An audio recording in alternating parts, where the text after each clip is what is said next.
better because right before the show, I found out there's 3 little bugs with it. So I'll have to go back and Bed fix bugs? it. But yes, there's 3 bed bugs with it. But I think we got a fun show, hopefully. I don't know. We didn't really plan for it, so We were just like, hey, we're doing a show tonight, right? Let's go. yeah, we wake up, I get up in bed about 5:40 and I'm like, fuck it, let's do a show. Let's do it. Every Saturday, that's what we do. We decide we're gonna do it. Fuck it, we'll do it live. So on that, let's just get this shit fucking rolling.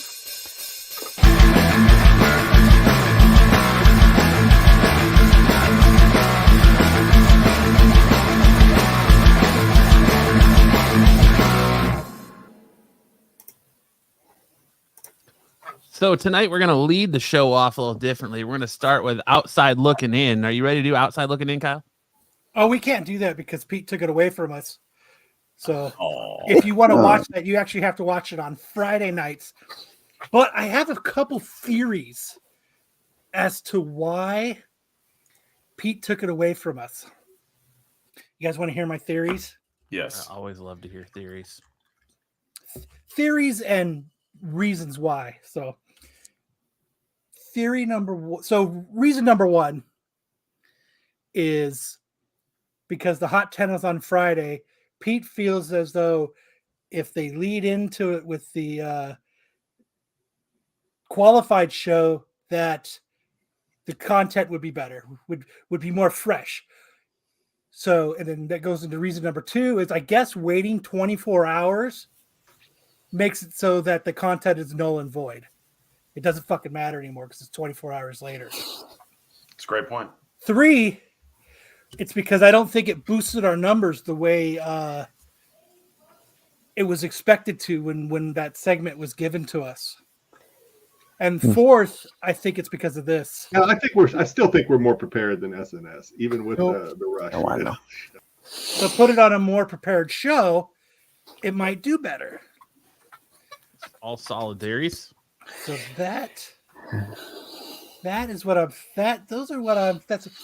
so I think, we need to put it on Friday night was a nice way of saying we don't like the way you guys fucking do it. So we think fucking the Friday night show will do it, which I'm sure they did a fantastic job. I'm sure it was a fun segment for them to do because, I can see you channeling your inner his name's just skipped I just lost his name.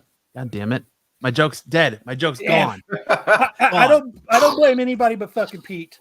I'm not prepared. Damn it. No, I can see you channeling your inner Stephen Hawking as you're laying in bed with a group of naked midgets in front of you, doing this equation on a chalkboard that's just a little too high for them. Hey, you're not supposed to talk about that. That's right. I'm not supposed to talk about that. Don't talk about that. Stop talking Please about that. don't talk about what I do on an island. Please don't talk about what I do on an island. You can't reach. Or could it be just that, they're steering into the fact that Bruce and Joe and Jedi and Dom are the face of this channel, and Styx because they're on like every show.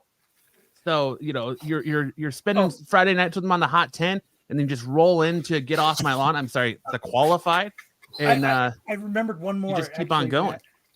I think the 5th reason is because we're the outcasts of the channel, the black sheep. The redheaded stepchild, if Yes. you will. That's what Sam called us before we started, the redheaded stepchild of the channel. Buffy I think says Sam's the only from the redhead. 8th most possible show on Renovision to 7th. Yeah. So, but no, we're just fucking around. I think it's because they're scared that our numbers might be in closer to tax, so they gotta cut us off at the knees. I think so. Yeah, they gotta hobble us. Yeah. And the nice guys that we are, we were like, no problem, Pete. It's just fine. We don't care. We'll take another segment that somebody didn't want and make it great. The real problem is Pete's tired of getting stopped everywhere he goes and said, hey, aren't you the guy on that channel that has the big news anime segment with that redhead dude? Aren't you that guy? What's it like to work with him? He's tired of getting that question. So, aren't you that guy that runs the channel that called a comic legend a gimp? Yes, he is. No, I only blame Pete. I don't blame the qualified guys at all. Well, Because it was Pete's decision. because of this. No, I still think we're more prepared than SNS, even with the Rush who did. Well, that show's now dead, right? Now it's the qualified. Hey, Yeah. they're all a little damaged. Just a little bit. But I mean, how did the outside looking in go, Sticks, last night? I thought it went well. I mean, you guys always did a great job too, as far as I'm concerned. But the move to the Friday, I get the move to the Friday because they wanted to come right after that program. So Don't do that. Don't do that, Stick. No, You're such an apologist. Get out of here. I think it would be better if it was on Friday because I didn't say that. after Saturday, it Hunker up, doesn't Sticks. matter anymore. Hunker up. It just doesn't fucking matter, After 24 hours, that shit's fucking. That just fucking. It just doesn't. It's all fucking old news. Sticks is a company man. Yes, sir. Qualified for what? Entering an old age home? No, but I hope the Friday boys. I hope they have fun with the segment, and I hope it's a big hit for them. I really do. I hope they make it their own. Flame war incoming. War! So let's get this started. What we're gonna do is we have our first new say. Oh, hold on, shit! I didn't prepare. It's gonna be called Sam's Volcano Eruption segment. Because every title, every segment needs a flashy name. And warm up just wasn't hot enough for the kind of stuff that we covered. It's steamy conversations with Sam. I love The water cooler bubbler. I like it. I like that. All right. Did we change the name for the dodgeball segment to Sam's Fast Balls? Sam's balls. Dodge Sam's balls. Sam's balls in the dark. Now you have the random comics that don't mean shit section, and I'm here for it. Finally, for some Sleepwalker. Oh my God, Terry. I think we're gonna have to do that. That's right. The comics that don't mean shit segment.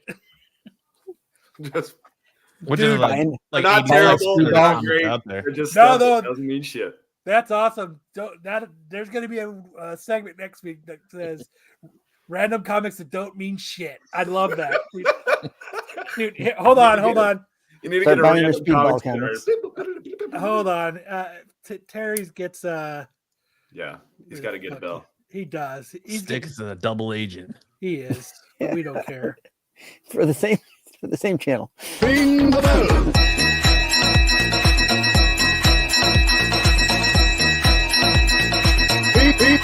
Ring the bell. He also, because that's such a good idea, he gets this.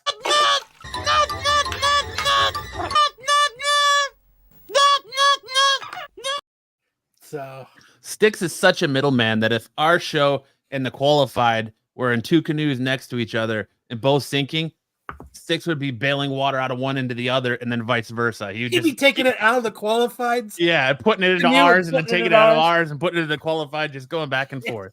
The mediocre comic segment. That's perfect. Oh, shit. Throwing fastballs and title of She-Male Tranny Porn Flick. Not that I would know. Cherry, cherry, squirt, squirt. Peach, peach, peach. Are we going to have to put up the 5 best tranny comic or 5 best tranny porn covers next week? I think that's going to have to happen. I think that's a thing. It should at least be on the menu. This is what I love about our chat. They are here to help us. That's right. They're helping us become the 7th best Renovision show and not the 8th. So I love you all. That segment sounds like a lot of sketch tape. It'll be a lot. Oh, I have a better. I can't wait now. I have a really good idea for it. Okay. We're in trouble. Shame on your old hate words. I guess tranny. Tranny's the hate word, huh? It's not a thing. They have a thing. I am selling that she-male tranny Archie Halloween book. Okay, Sam, let's get us started. And what's your opening segment? It's time to bubble your water cooler. I forgot what I called it. The eruption volcano best rock segment. For those of you who don't frequent the news, there was a huge police event at the Miami Mall, at a mall in Miami, where something like 200 police responded to calls. There was some reports of a 10-foot tall alien demon creature wandering around the mall. Hey, they need new shoes too. Yeah, they sure do. And then the cops come out. They're like, hold on.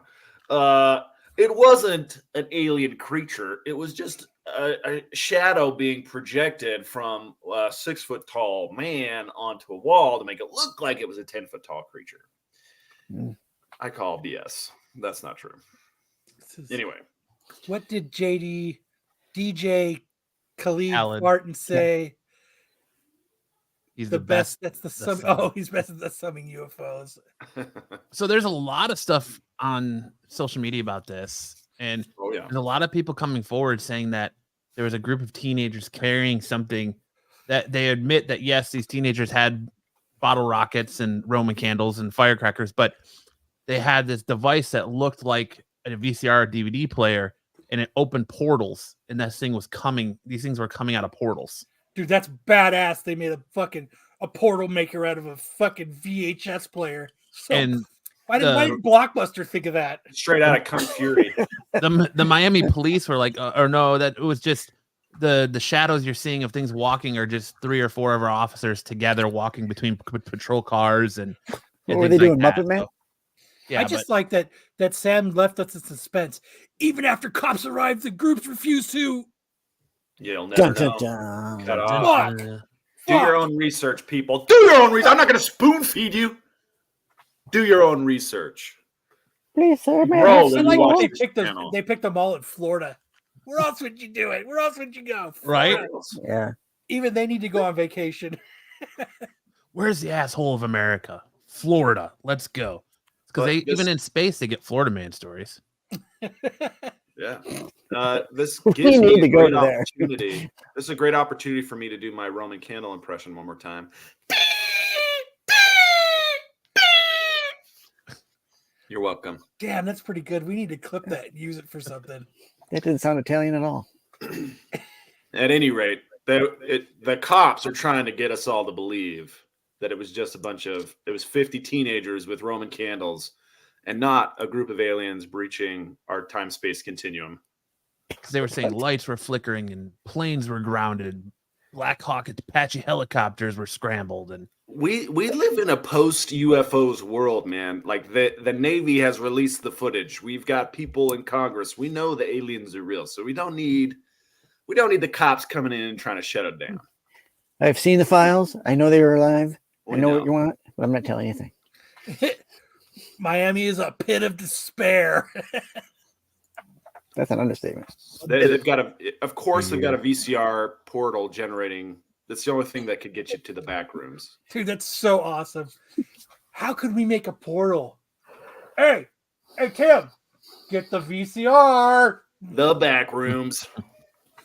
Like, what a VCR? Give me a fucking break. At least the DVD player has a laser on it to make it a little bit more fucking sellable. Well, you got to have the vacuum tubes. That's what does it. Gotcha. Vacuum tubes. Well, like using an old Victrola. I told you not to bother me when I'm vacuuming my room, Mom. Like in typical social media speculation, we have a guy who came out and said on YouTube, "Oh, I was there. This is what it was," and then he disappeared, and the video was taken down. He was from that mother effer is not real. Yeah. So, whatever. That's crazy. That's a lot of fun. One set of eyelids, and then blinked an entirely separate set of eyelids. Men in Black. Hey, That's how. Yeah, that's what I was gonna say. That's how Will Smith got a job in Men in Black. That's right. I always thought he got the job because he dragged the table over and he was smarter than the rest of the guys. Well, you know, it was that, and plus he smacked Chris Rock in the face. I heard he was a cuck. Well, there was a report of an alien groping each other in a Beetlejuice performance recently. That's Wow. awesome. It's real. Aliens are real. So that's a good start to the show. Beetlejuice, and one of them got a little bit harder. So what we got from this is Miami's a shithole, and that's where aliens go to visit, and they need shoes. And the cops are lying about all of it. See, It's just like Miami is literal bum fights. So maybe that's just like we used to enjoy watching bum fights on VHS. So maybe the aliens are like, let's go watch some bum fights, and they go to Miami or Let us Florida go watch general bum because fights with Stephen Hawking. just terrible in general. So you can't reach the chalkboard. I have to go to the island. watch this guy throw an alligator through a drive-through. Was a plane crashed into someone's house? Yeah. Oh, it's just the ghetto bird in my house. Oh, the ghetto bird's out, huh? There's no ghetto birds in Mesa. You haven't been to Mesa in a while, I don't think. Oh, man. Dude, yes. Rufus on bum fights, dude. Oh, man. I loved watching bum fights, man. That shit was the best. There's a Instagram account for all you guys that love bums. It's called Bums and Drones. Oh yeah, I've seen that.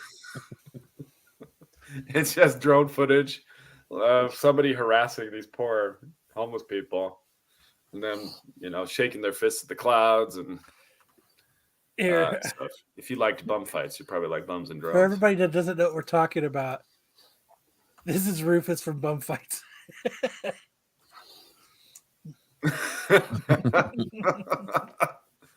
He was the winner. Dude, that was crazy. You could buy bum fights off of TV. Then you could. That was the same time as Girls Gone Wild. I wonder if you could find them on YouTube. Let's see. Although I'll let you know, Sam, I did my homework and I sent Lopez well over 45 reels that had a Creed song in them. You're the man. You did it. I did. Let's see. Hey, give me Creed in the chat for everybody who sent Lopez a Creed reel. Here we go. Look at that guy. Bruce.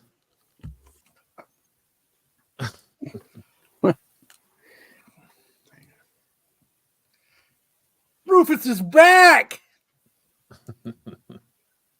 Hey, that was. Bum fights will come back around just like every fad. You know what? Let's upgrade it from bum fights to billionaire fights and see Elon Musk and the Zuck go at it. The Zuck. Let's see if we can actually get a bum fight. Do they actually play him? Oh, you remember that? I remember that. He pulled his freaking tooth out. Oh, there we go. Some sweet butt crack action. Well, hey, you can't have bum fights without a little bum. Oh, she's doing the crane. Is that a flying crane kick? Oh. We had all kinds of debauchery for sale back in the day. Dude, I tried that jackass cart thing like that. That's dangerous, dude. It was so much fun. Steve Irwin on Bum Fighters. Oh man, look at him! Oh crikey! We got him! Crikey, we got him! It's a big one.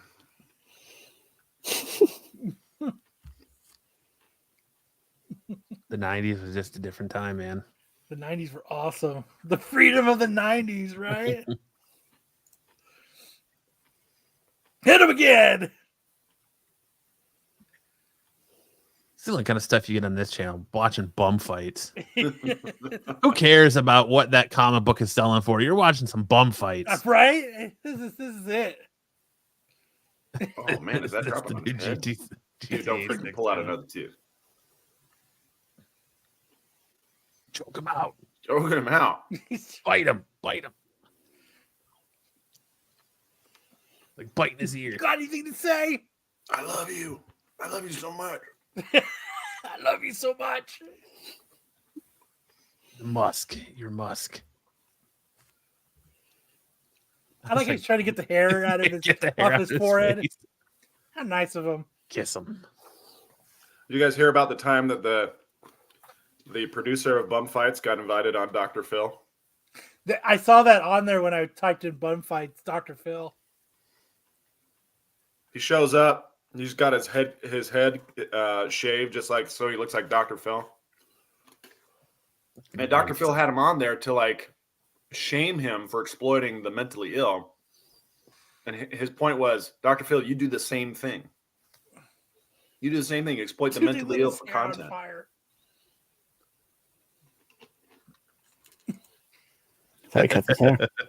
I arrived at Bum Fights. Kyle must be in charge. He's always in charge. All right, there. So, but that just reminds me. We used to do that in my apartment complex. One of my apartment. I'm surprised we didn't get thrown out for it.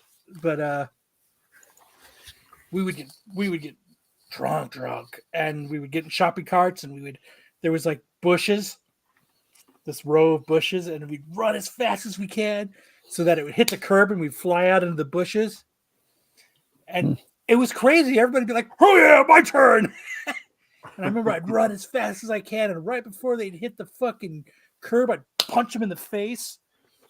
And they never even knew I punched them in the face because they were so anticipating hitting that curb and flying into the bush. Just right in the jaw, dude. I hit him as fucking hard as I could as I was running, and it's fucking awesome. We never got thrown out. Bum Fights. Kyle awesome. Fights. It was so much fun. But all right, is it time for the Volcano News? Yes. We're gonna rub some news on you. Rub some news. All right.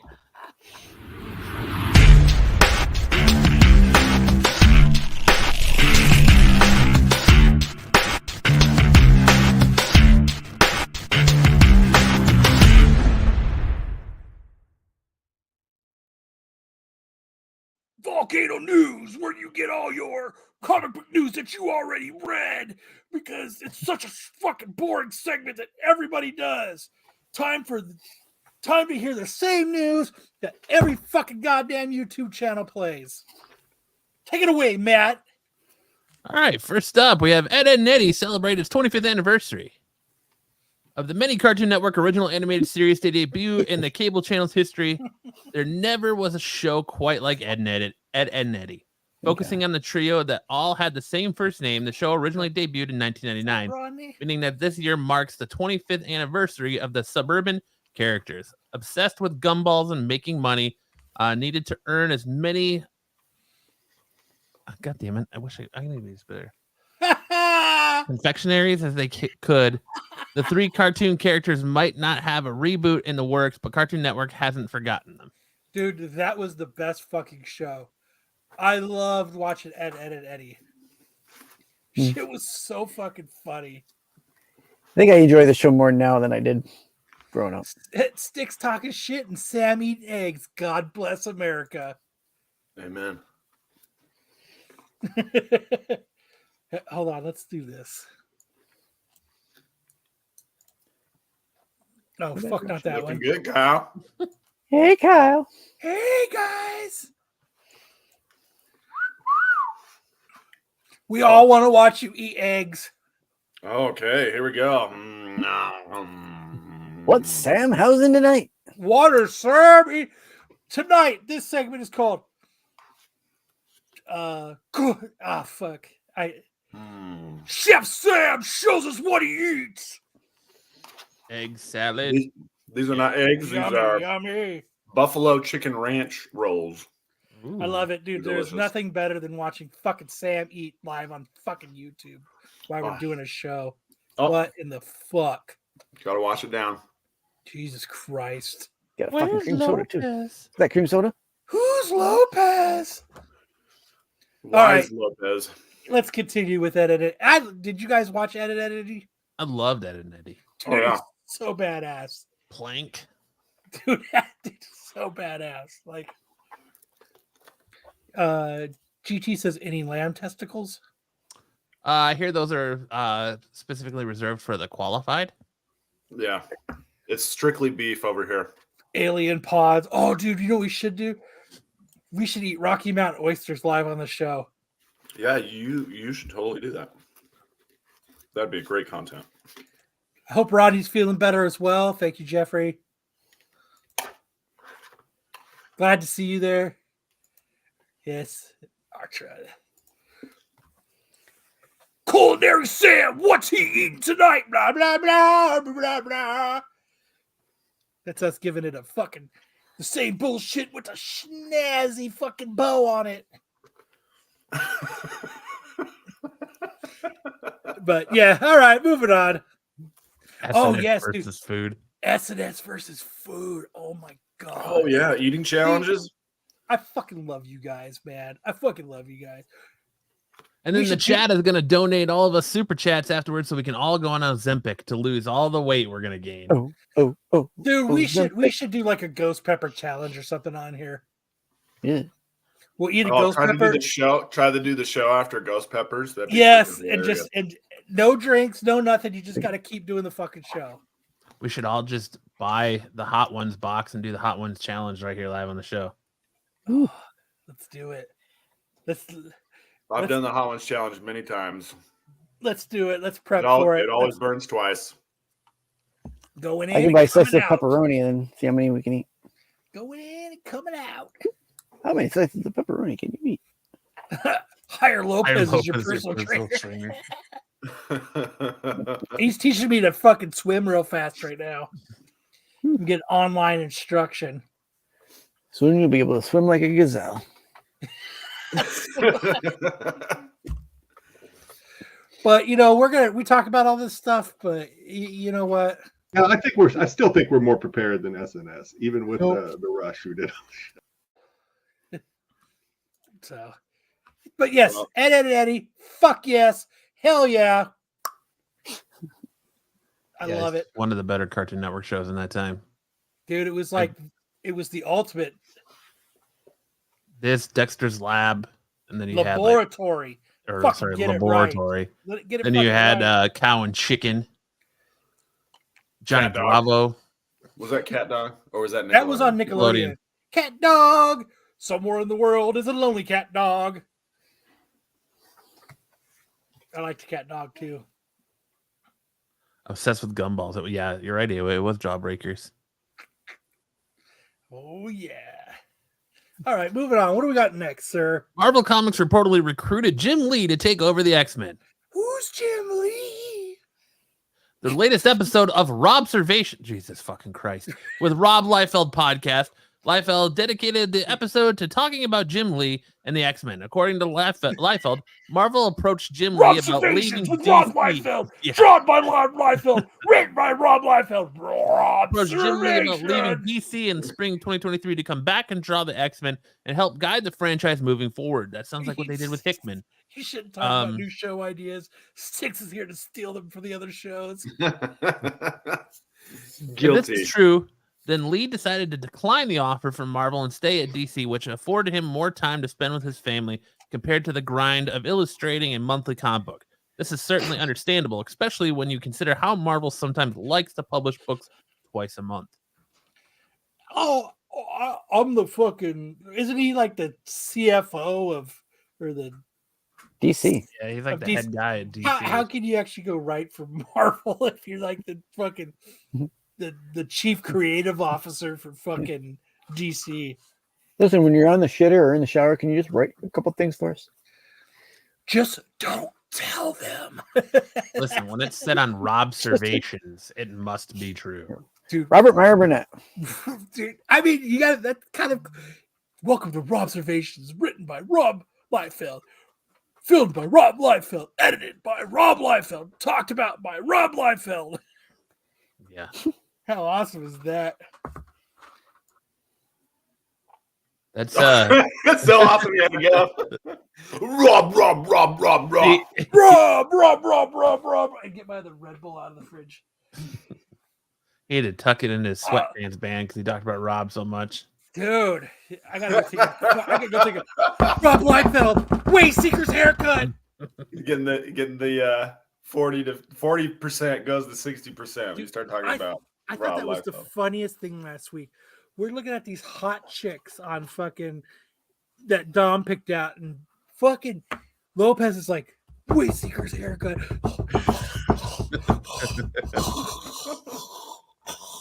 You know, it's like, what the hell, Lopez? He's sitting there watching fucking Wayseeker. Thank you. He's sitting there seeing Wayseeker. Fucking. That's why he's not here this week. Is that What he's the in a manic depression because Wayseeker would not acknowledge him. Did he get friction burn on his dick from all that? He did. Wayseeker? He was using a cheese grater. It hurts, but it's satisfying. Oof. Yeah, boy. Rob Life Foot Fetish by Rob Liefeld now on OnlyFans. I'm watching. What? That is fucking funny. That's funny, Terry. I love it. Foot fetish. I can't draw them, but I love to look at them. Lopez creeped me out with his obsession with Wayseeker. It was weird because it wasn't like one comment. It was like The whole show. yeah. We've like moved on, and then he's like, "Hey, can we talk more about Wayseeker for a second?" I messaged the chat and I was like, "Hey, Wayseeker, you need to get a fucking restraining order against Lopez because he's gonna fucking kidnap you and lock you in his basement, and he's gonna keep cutting your hair and staring at you, dude." So did Wayseeker respond with, "Who's Lopez? Who's Lopez?" Nobody responds to us except Pete in our group chat. Once in a while, you get a Marco going, "Give me a summary because I'm born to lead, not born to read." Yeah. I'm not summing up Which is born to breathe. 45 Gonna do minutes all that this. we're talking about. I don't have time to read all this. I'm not gonna stick around. I'm not sticking around. I'm just in and out. I didn't do fucking shit. I didn't rig shit. I didn't fucking do this. I'm not worried about it. It's like, but yeah, I mean, did you really expect Jim Lee to fucking write X-Men? No. Like, The only way I would see that happening is if DC was going to shut down and cease to exist as a comic publisher anymore. Maybe they could get him to do like a DC versus the X-Men type thing. That'd be the only thing they could do. Like, isn't the Wildcats or whatever it is? What's his? That was X-Men Sylvester, dot wasn't com? it? Yeah, that's Image too. I think Wildcats was Sylvester, I think, wasn't it?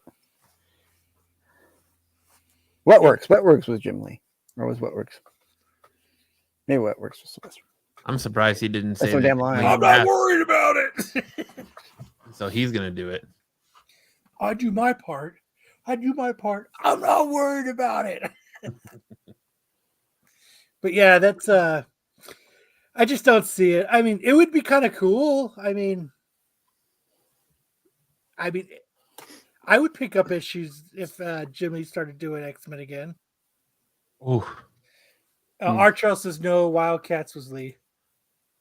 AOA said Jim Lee is a dog shit writer. Wow. He is a better artist. I thought that's the whole reason that they brought Hickman in, though, was to jumpstart and get rid of all the bullshit stories from the X-Men and to relaunch the X-Men into the future. And that lasted all of the year of his run, and then it went right back to being dog shit. I thought Hickman did a good. The only problem with Hickman doing the X-Men was he did a good job overall, but while reading it, he made it super convoluted. Like Did you guys all read the? I know Matt read it. Sticks, did you read the Hickman? I don't read X-Men. I don't read comic books. No, not X-Men. I remember excited because I was like, I'm not a huge X-Men fan, so this is a good like a lot of the X-Men writing I've never been a fan of. But so I was like, oh, cool. Here's a good jumping on point for me to try to enjoy X-Men. I'm going to read Hickman, and I like Hickman's writing on other stuff that he's done. And I'm reading it, and I'm like, fuck, man, you made this shit so fucking convoluted. Like, how the hell are you going to write yourself out of this? Like, what you've done. I'm actually really looking forward to pictures. I'm actually really looking forward to Ultimate Spider-Man next week when his run, the first issue of his run starts on that. See what he's got in store. Of Hickman? Yeah, and see if it finally can overtake whatever the hell's going on in the main amazing storyline, the gang war or whatever. Oh, man. They should have stuck with in the beginning. Because they switched writers like 3 times now, right? For which series? Spider-Man. Yeah, it was. I think it's still Zeb Wells. Who originally started it? It was fuck, I can't. I remember I was excited for whoever started it. Well, I know Otley was on it. Otley was doing art in the beginning. Yeah, it was awesome. I love Otley's art, and then it switched to fucking the JRJR bullshit. Yeah, I think looking right now. So Zeb Wells is currently writing articles. it. Yeah, Zeb Wells is currently writing it along with Ramita Jr. doing the pencils. Who originally wrote it though? Somebody else started it out. You don't remember? You're reading it, motherfucker. What? Are you talking about the current run? Yeah.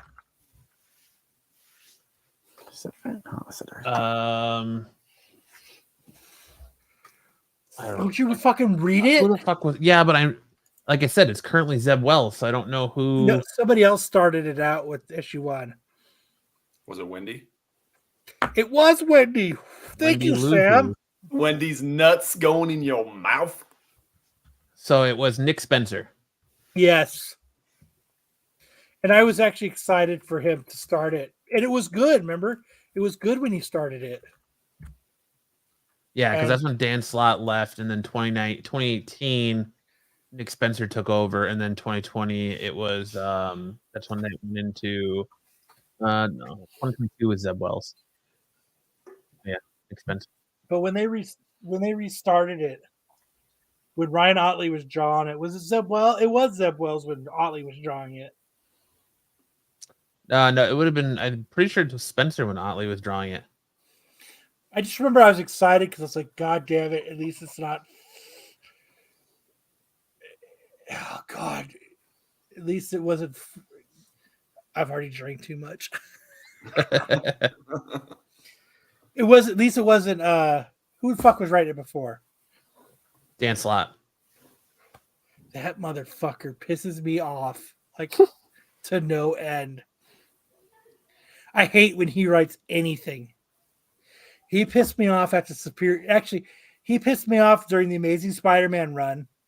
And then when he continued it into Superior Spider-Man is when I realized, fuck you, because you can't do the landing. It's just the way it is. Yeah, he's one of those notorious, especially like all of his event books. He starts off good, and then he never sticks to landing. Just like Donny Cates, never sticks to landing. Yeah, like what happens with him is he stretches it out, and then he goes, "Oh shit, I need to hurry up and fucking wrap this up," and then he fucking all of a sudden it's like, and then it's a shitty ending. So fuck you, Dan Slott. Fuck you. Whoa, guy. That's a bold statement, Kyle. Dan Slott will never come on this show now, Kyle. I'm fucking totally okay with that. If Dan Slott came on the show, I'd be like, what was it like being the gimp when you fucking wrote Spider-Man? Well, you know, it's a little hard to breathe in that mask, but let me tell you a funny Stan story. What's it like not being able to stick the landing? Huh? Huh, fucker slot? Huh? fucker slot. All right, moving on. Thought comic books were the same way you read Playboy. I only read the articles. I like the pictures. I don't like the I like this. That's all right. I'm currently mocking Marco about his pronunciations for the character Magic, which for some reason he says Magique like she is a French whore or something. Magique. I got Magique for $25 an hour. Next up, Coleman Domingo breaks silence on Kang Marvel rumors. You Fear the Walking Dead, that's where you'll know Coleman Domingo from. The on-screen future of Kang the Conqueror in the Marvel Cinematic Universe has been something of a mystery as of late, after actor Jonathan Majors was found guilty of assault and harassment in a recent criminal trial. Shortly after the guilty verdict was announced, Disney and Marvel Studios confirmed that they would be parting ways with Majors, who was previously expected to reprise his role in Avengers: The Kang Dynasty, now retitled Avengers 5. The Avengers Secret Wars, it has not yet been confirmed if Marvel Studios will recast the role of Kang or pivot to an entirely different character, but Euphoria and Rustin star Coleman Domingo has been rumored as a possible candidate to take over the role. In a recent interview with Entertainment Tonight, Domingo addressed those rumors, and he did indicate that he is honored to be included in the conversation at all. I don't know. I'm always looking for what I have to do right now. I know there's talks and conversations around, and I don't know how much it's true, Domingo revealed. I don't even get that from my team. I can't tell you if it's true or not. Brianna Wednesday says, Marco likes to steal things that he's heard. He stole the Magique thing for me. I've been talking about that forever. Snakes be slithering. Psst, I'm a snake.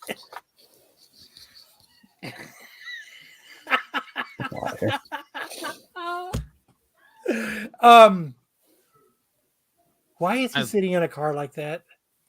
I was wondering why we had a picture of him in his 30s. Because when I saw that, I was like, that's the picture we fucking need for him. Those are sailing shorts. Jeffrey says, fucking testify, Brian. He's sailing. Beyond Wednesday says, ha ha. But I like Coleman Domingo. He's a great actor. I think he could do a great job as Kang. I do think they're going to pivot away from Kang, though, because Loki kind of ends Kang. You don't really need Kang after Loki 2. So season 2, so you can kind of just pivot to something else. And pivot, bitches. Yeah. Yeah.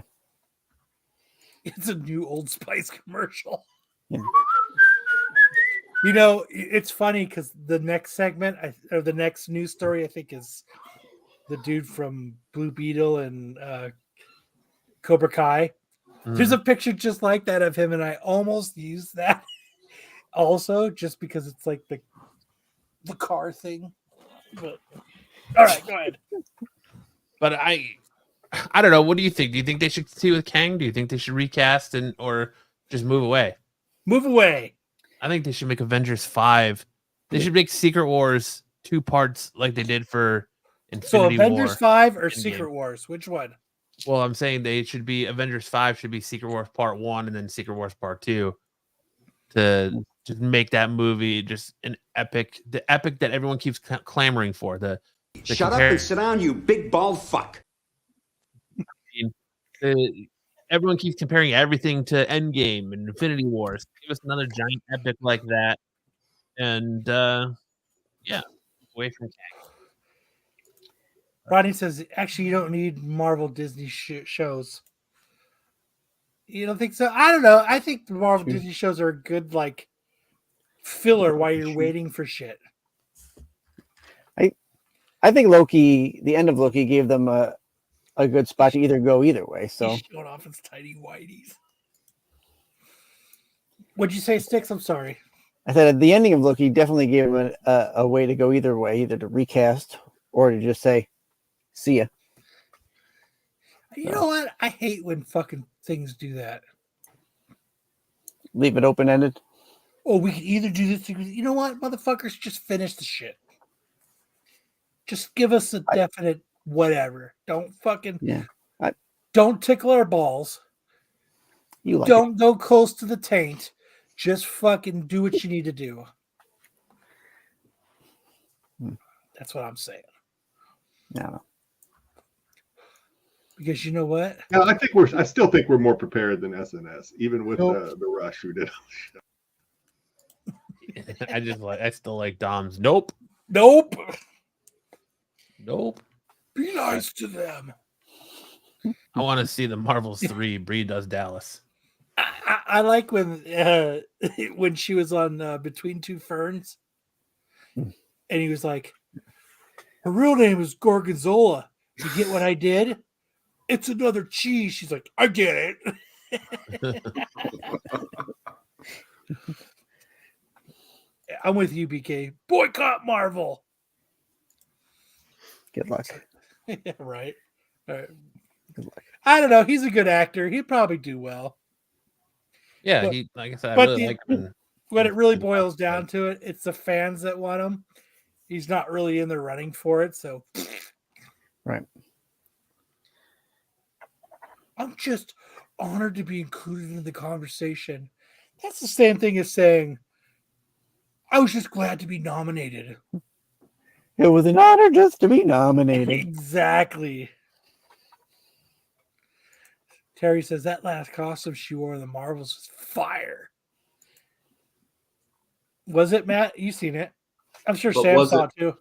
Was it better than Wayseeker's haircut? Melted his way Seeker's haircut. I don't know that it was. I found issues with her the way she looked in the Marvels, but I don't. Dom is one of the good guys. Him and SNS are the only reason to watch Snake Vision. I agree. Dom is a good guy. He's a great And guy. yes, only watch SNS. I fucking 100% agree with you, Brian. Ronnie says, I'm the only one, but I like the Marvels a lot more than the Flash. Dude, I like the Flash. I liked it a lot. I actually watched it today. BK says, at Beyond Wednesdays, Marco invented Star Wars comic book fandom. How fucking dare you? All right, moving on. Marvel Series cast DC's Blue Beetle star Zolo Maduena. And more guest stars are ushering in the next phase of Moon Girl and the Devil Dinosaur. Disney branded television announced Thursday that Cobra Kai star, who recently made his feature film debut in DC superhero Jamie Reyes and Blue Beetle, will lend his voice to the upcoming second season of the Marvel animated series, premiering Friday, February 2nd at 8 p.m. Eastern Time on Disney Channel and Disney XD.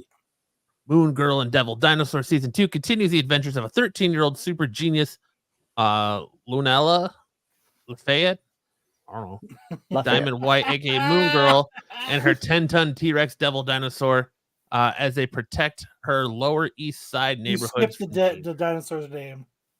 Huh? No, I skipped the voice actor's name. What's his name? Fred Testiculosis. Testicular cancer. Yeah.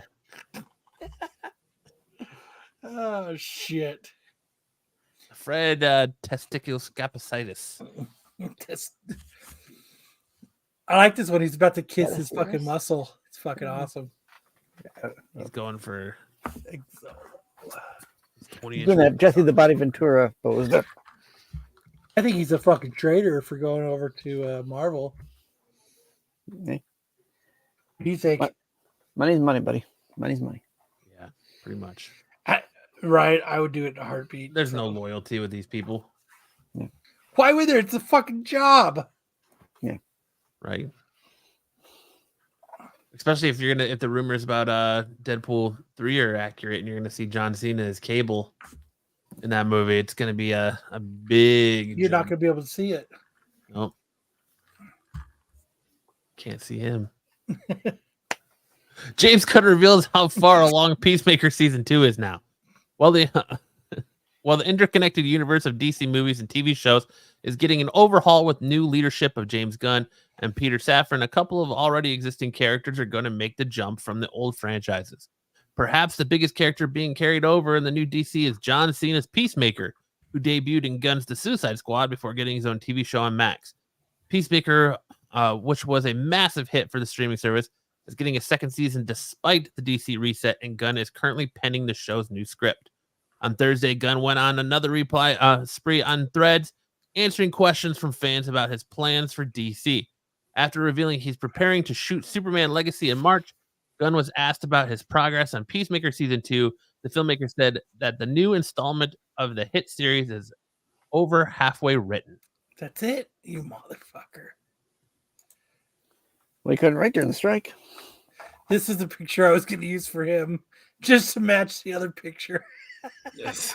It's for the same A magazine. picture of all people sitting in car seats with their legs spread. Yeah. Every slide has one of those. Oh, I almost did that. All right. Hey, you know what I'm going to tell James Gunn? You're taking way too fucking long to write Peacemaker. Like that came out what, over a year ago, and you're still fucking writing it. 2021. Was it 2021? No, it was 2021. Well, I think it was 21 and then carried over into 22. Because what? How old's your kid, Matt? My kid is about to be 2 on next Saturday. So it was 2 years ago that they came out with it because you watched it in the hospital. Mm-hmm. And he's still just writing it. So that means he's got to finish writing it and then post-production, and then they got to film it. So that means what? 2024? It's way too fucking long to wait for it. We're in 2024. 2026. I don't know what fucking year it is. Quit making so much noise over there. I'm trying to watch Peacemaker. Gunn just needs to focus on Peacemaker. I agree. Like, except for he's kind of in charge of everything now. Who gives a fuck, dude? Then have someone else write it real quick. Give them the fucking synopsis of it and let them write it so we can get it. Listen, AOA. I have at least 2 confirmed accounts that I've had sex at least twice in my life. All right. Fucking Matt's it too. He's going for the record, people. Yep. I do have to ask you, Matt. How did it go acclimating your kids together? It fucking sucks.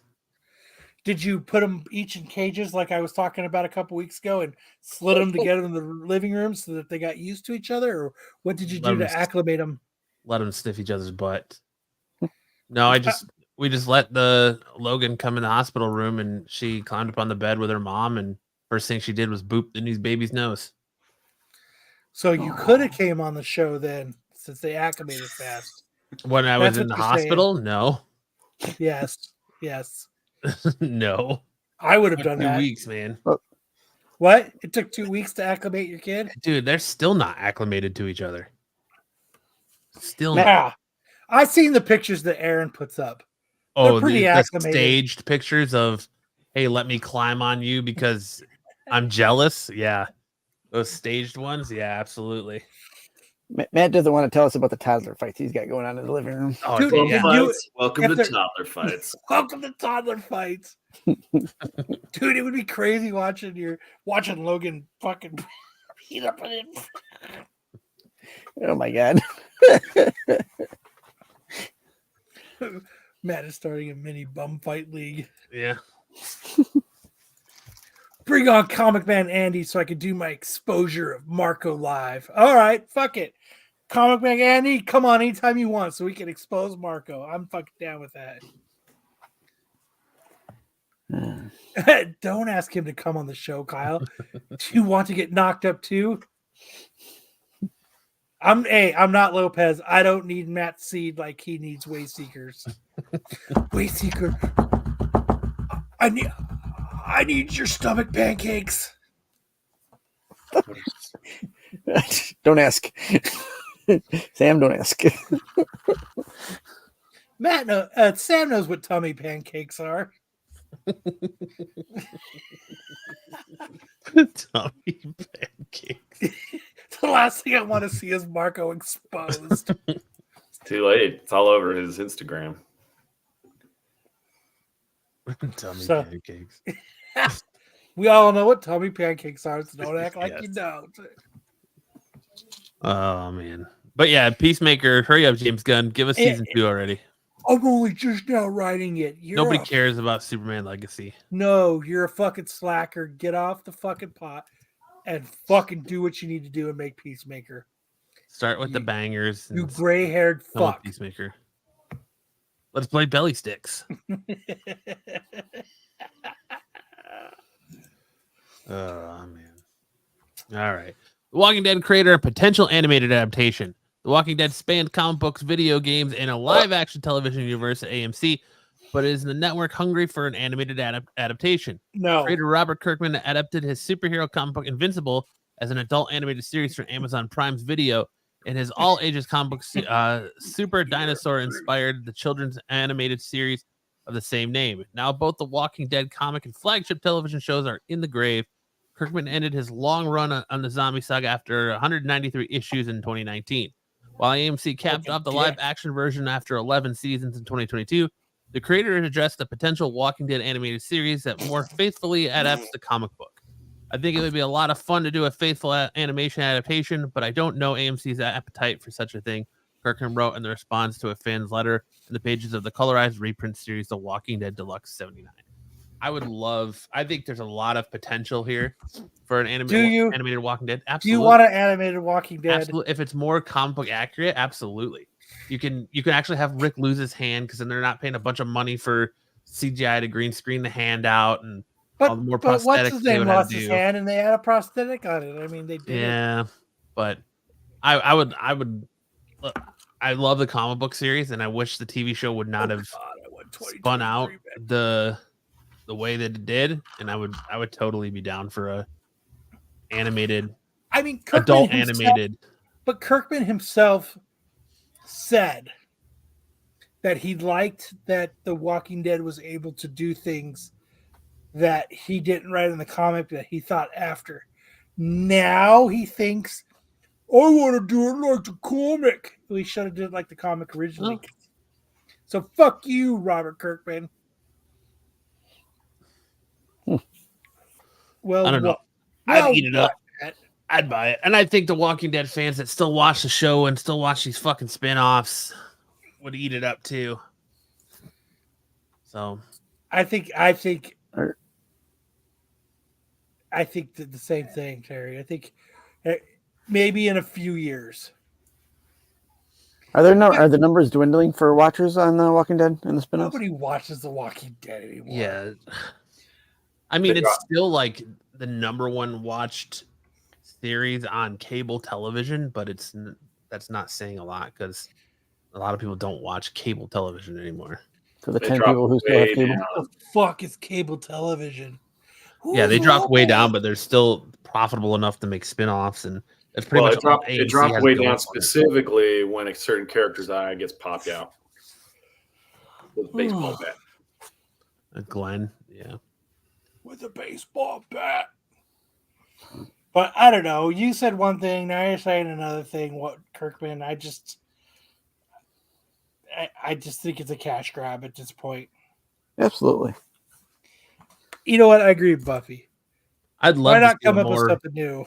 I'd love to see a more Henry Rollins-esque, source material accurate Negan than the Limbo contest winning Jeffrey Dean Morgan.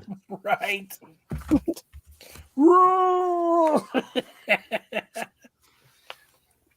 But I don't know. I only picture him from two things: Grey's Anatomy, tummy sticks, and Supernatural. Great, yeah. He was Denny in Grey's Anatomy. Yes, he was. I argue with my wife because I'm like, no.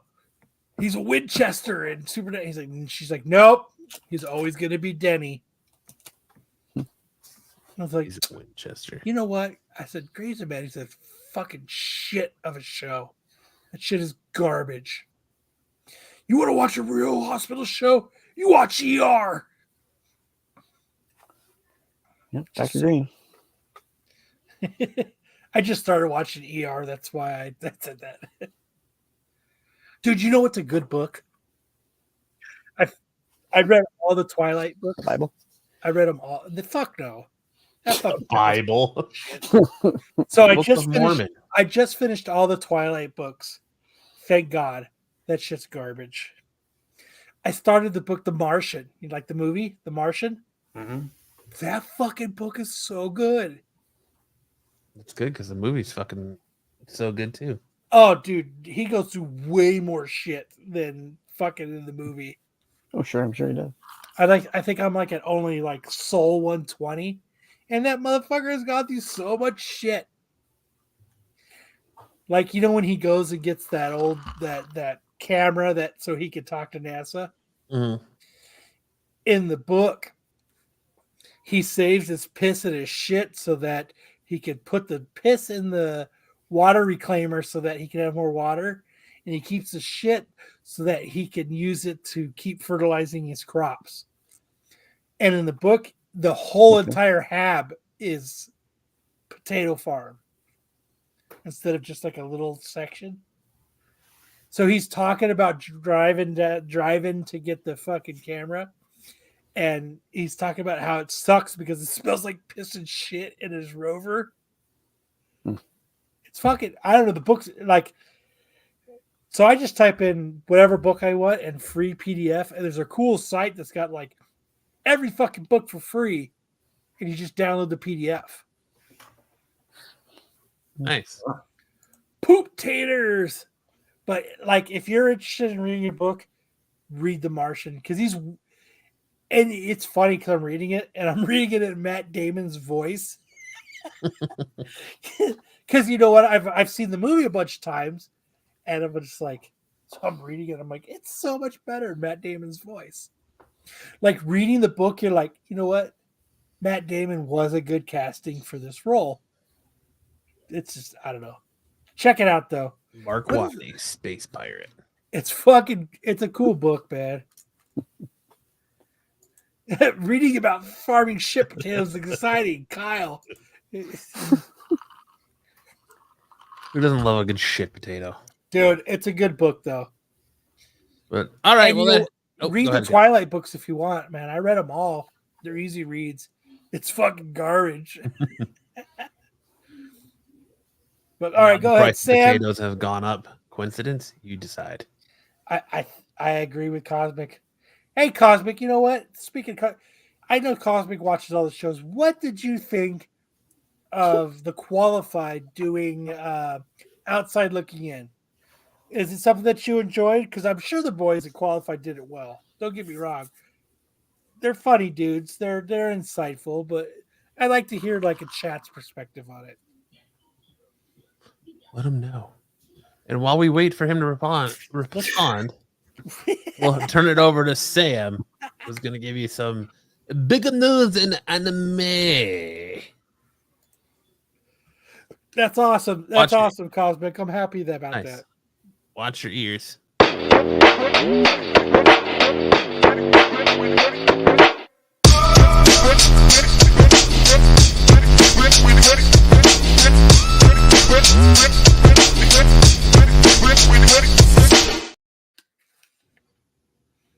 Oh yeah. All right. This is news that I think I saw this coming for a while, but One Punch Man artist Yusuke Murata. You guys are familiar with One Punch Man, of course. It was originally a webcomic written and drawn by One. It got picked up by Shueisha to be redrawn by Yusuke Murata of Ice Shield 21 fame. And he has been starting his own animation projects, including One Punch Man Season 3. And this week we learned that the reason why things are so slow getting One Punch Man Season 3 out is because Yusuke Murata this whole time has been putting together his own anime production studio, specifically for his own projects. This one right here I've got is Zayuki. It's now 5 episodes available on his Twitter account, animated by Yusuke Murata. And One Punch Man Season 3 looks like it's going to be coming out through his own animation studio. So that may be the reason for the delays on Season 3. But make sure you check out Zayuki. I've got some screen grabs here from some of the earlier episodes. It's loosely based on Journey to the West, which is a story about the Monkey King and a bunch of other characters. There's a pig character, and in this adaptation, the pig character is a hot chick with the jiggle physics. So check it out. You guys would love it. This is how you Jiggle physics? Not familiar with the term jiggle physics, Sticks? Well, I can only imagine. It's every time a girl in an anime moves, her boobs jiggle. That's what I thought. I call it jiggle physics. They really love to rehash the Journey to the West in Japanese manga. Yeah, it's like it'd be like Robin Hood or Sherlock Holmes. It's just one of those really enduring characters and stories, and so they like to readapt it all the time. Plus, it's public domain. All right, next up,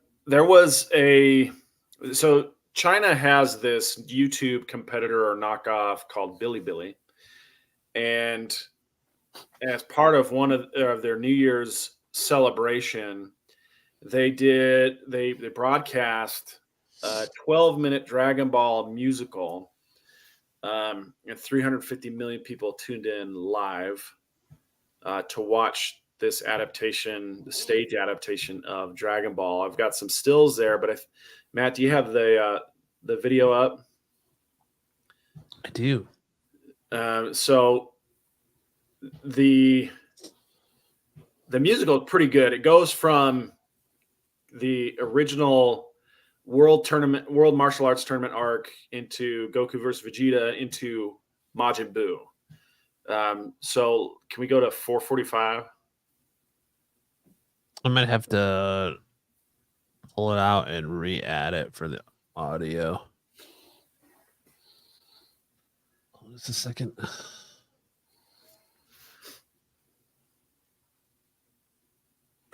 But they to add like the special effects, the lighting effects, they projected the lighting onto the characters, and it's got this really cool effect because it looks like they're powering up or they're launching an attack. So it's really, really clever the way that they did that. And you guys will see the result right now. Will they? Fingers crossed. Yeah, we'll have that in the extended cut of SNS. Yeah. Here we go. Make sure. Tell me you can.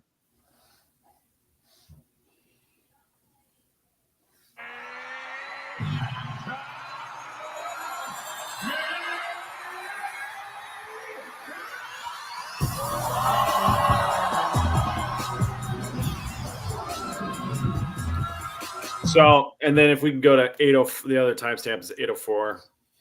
This is now in the Majin Buu. Yeah, right there's fine.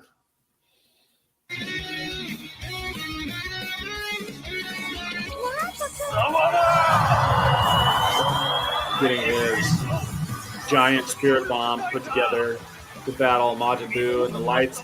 Like they have the lighting in the whole arena where they're presenting this thing.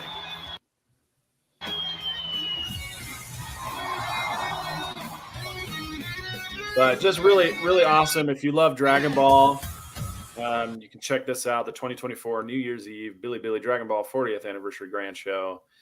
It's That's available cool. on YouTube. You don't have to go on Bilibili to find it. It's on YouTube.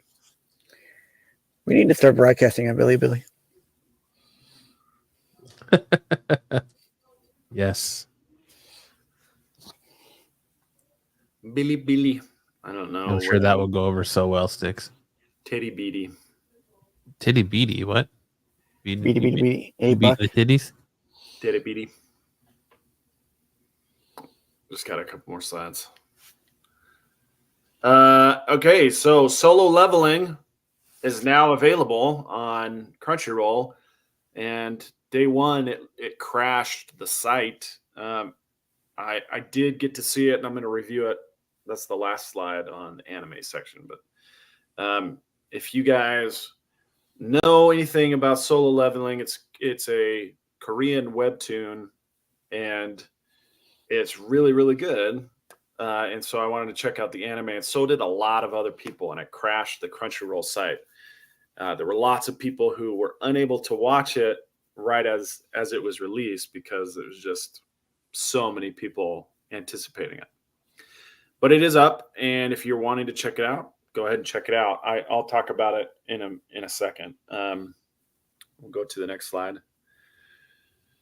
This week's manga spotlight is Jiangxi X. This is one that I've talked about, but they announced that there's only 4 issues left of Jiangxi X.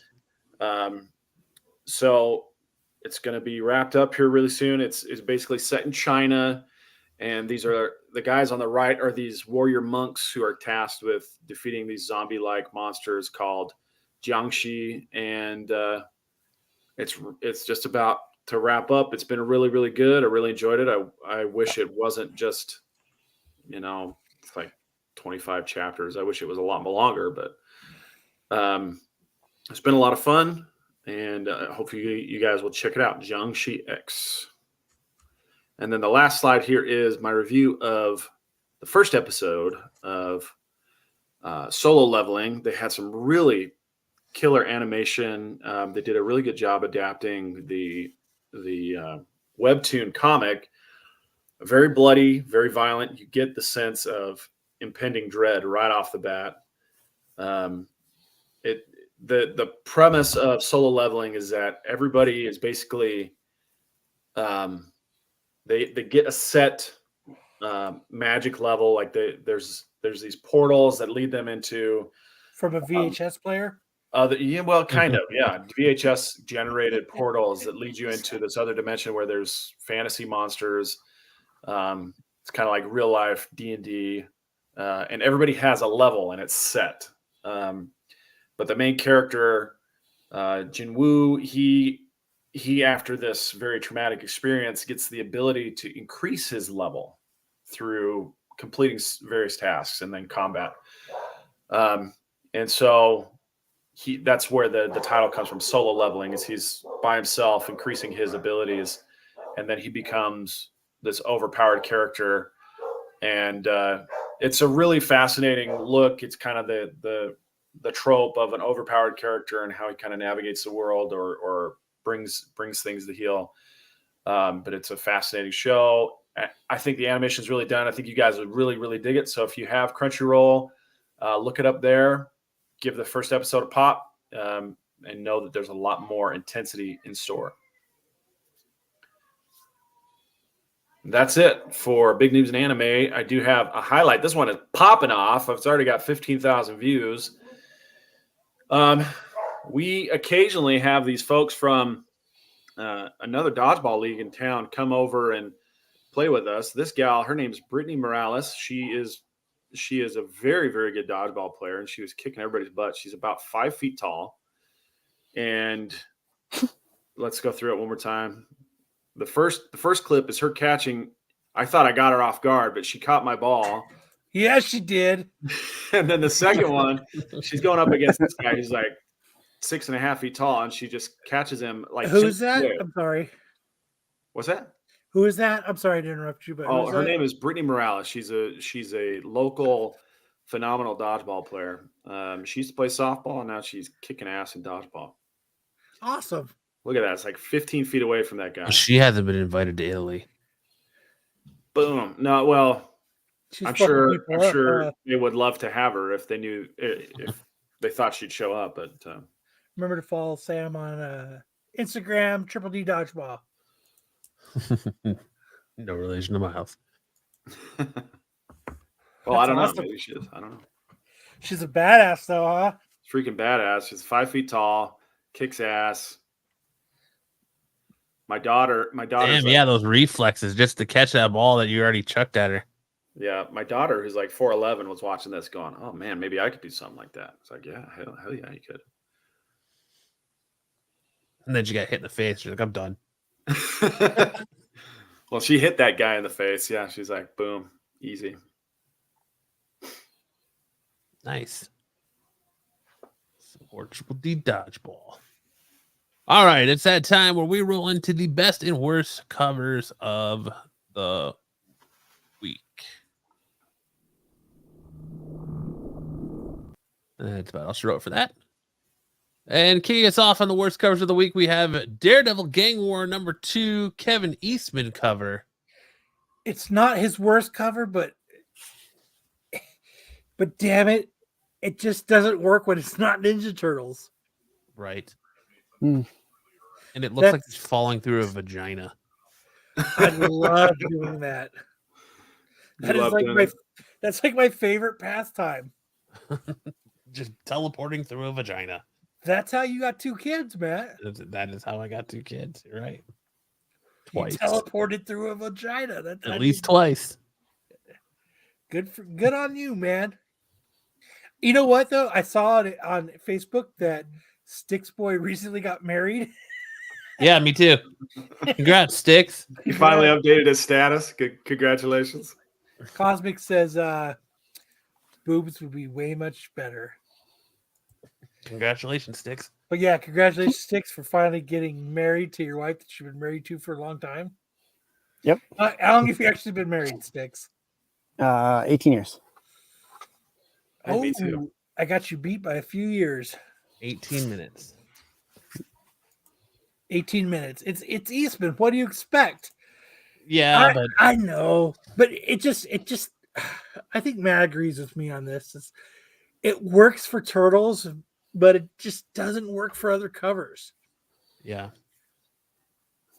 I mean, you'd think that if there was anything that would work for besides Turtles, it would be Daredevil.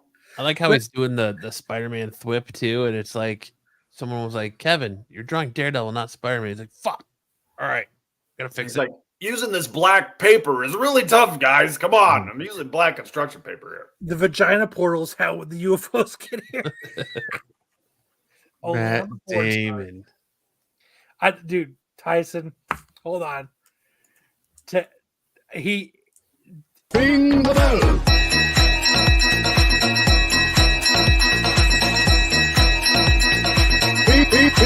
Ring the bell. Tyson's my boy. Fucking, he did. That dude never disappoints. I'm gonna tell you that right now. If you're not following him on Instagram, follow him. But he's my dude, and he never disappoints. All right, go ahead, Matt. Our next one we have Miguel O'Hara, Spider-Man 2099 #2. The Dustin Negan Guggen cover. Or he does a lot of good covers, but let me show you my Vinegar Strokes cover. That's his cum face. It looks like he's kind of doing the McFarlane homage cover in his own way. But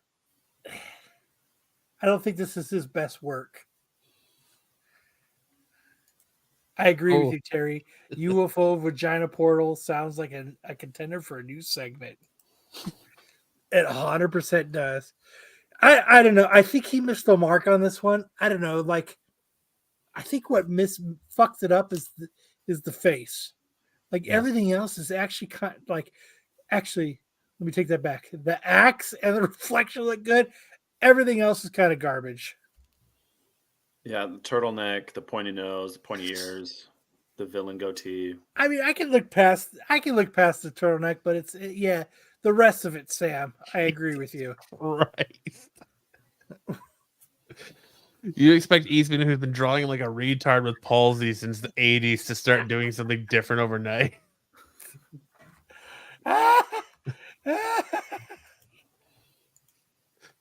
Wow. Ring the bell.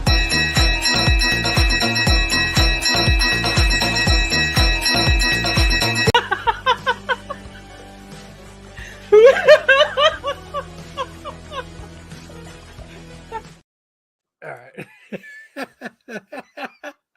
Fucking Jeffrey coming in with the funny fucking snip. I love it. I love our chat. So go ahead. Sorry. Go ahead, Cal. No, you're good. Go ahead. I don't know why I was trying to interrupt. So next we have Blood Rick #2. The Cronky cover? I'm going with Cronky. I'm good with that. Cranky. Cranky. I'm fucking cranky. Crikey, the crikey cover. Crikey, I'm cranky. So when I saw this cover, what I thought was, I was like, are you trying to homage like JR art with this? Because like all those goddamn lines on his body are stupid. And that's what I thought when I saw it. It reminds me of something like JR would do. Not only that, it reminds me a little bit of Liefeld, because look at like his tiny little wrist here, his massive wrist over here. Dude, his legs literally look like he drew a torso and turned it upside down. Whoops. Yeah. But yeah, that's all them pouches. He's got that emaciated waist too. Yeah. The what? His emaciated waist. Fucking sticks coming through with the fucking Big 50-cent words. Jesus Big Christ. Got my Ziggy calendar this month. If Pete and McClay ever brawl at a con, it will look like Willow versus Fat Thor. Oh my god. That is the best comment of the night. Ring the bell.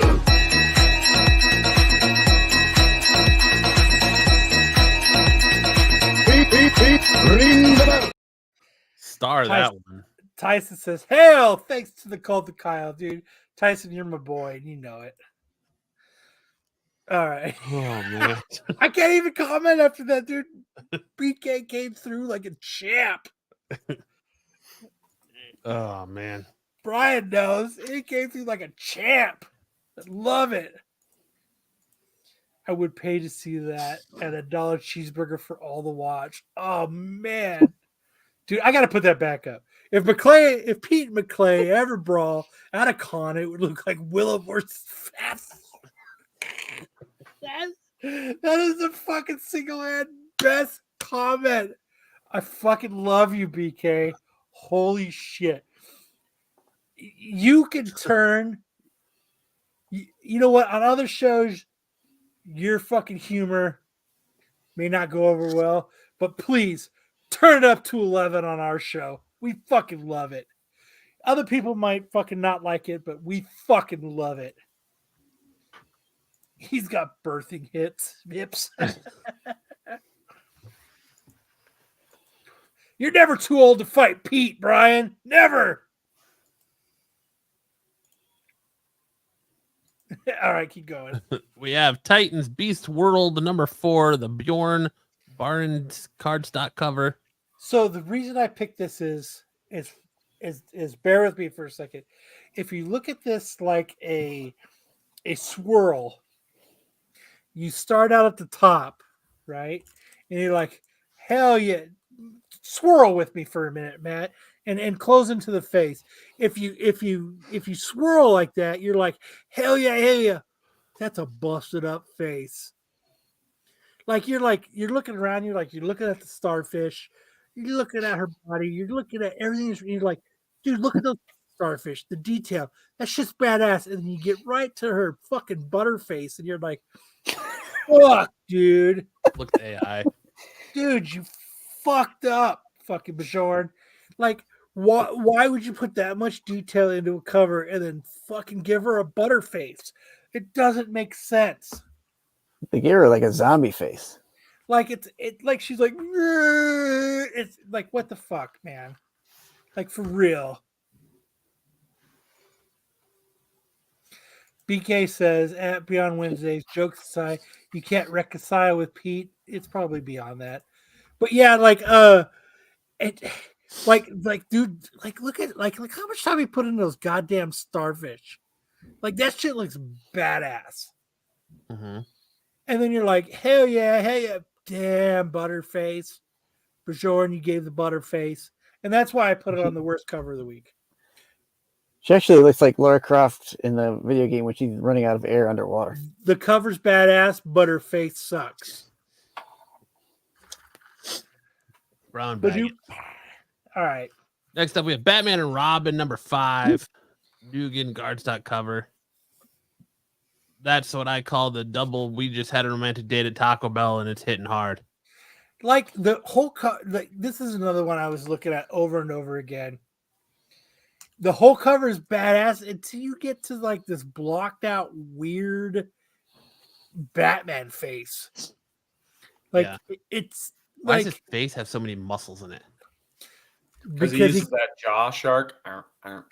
He does lemon face, ooh, lion face, lemon face, ooh, and it built up all the muscles. I think it's supposed to be fur.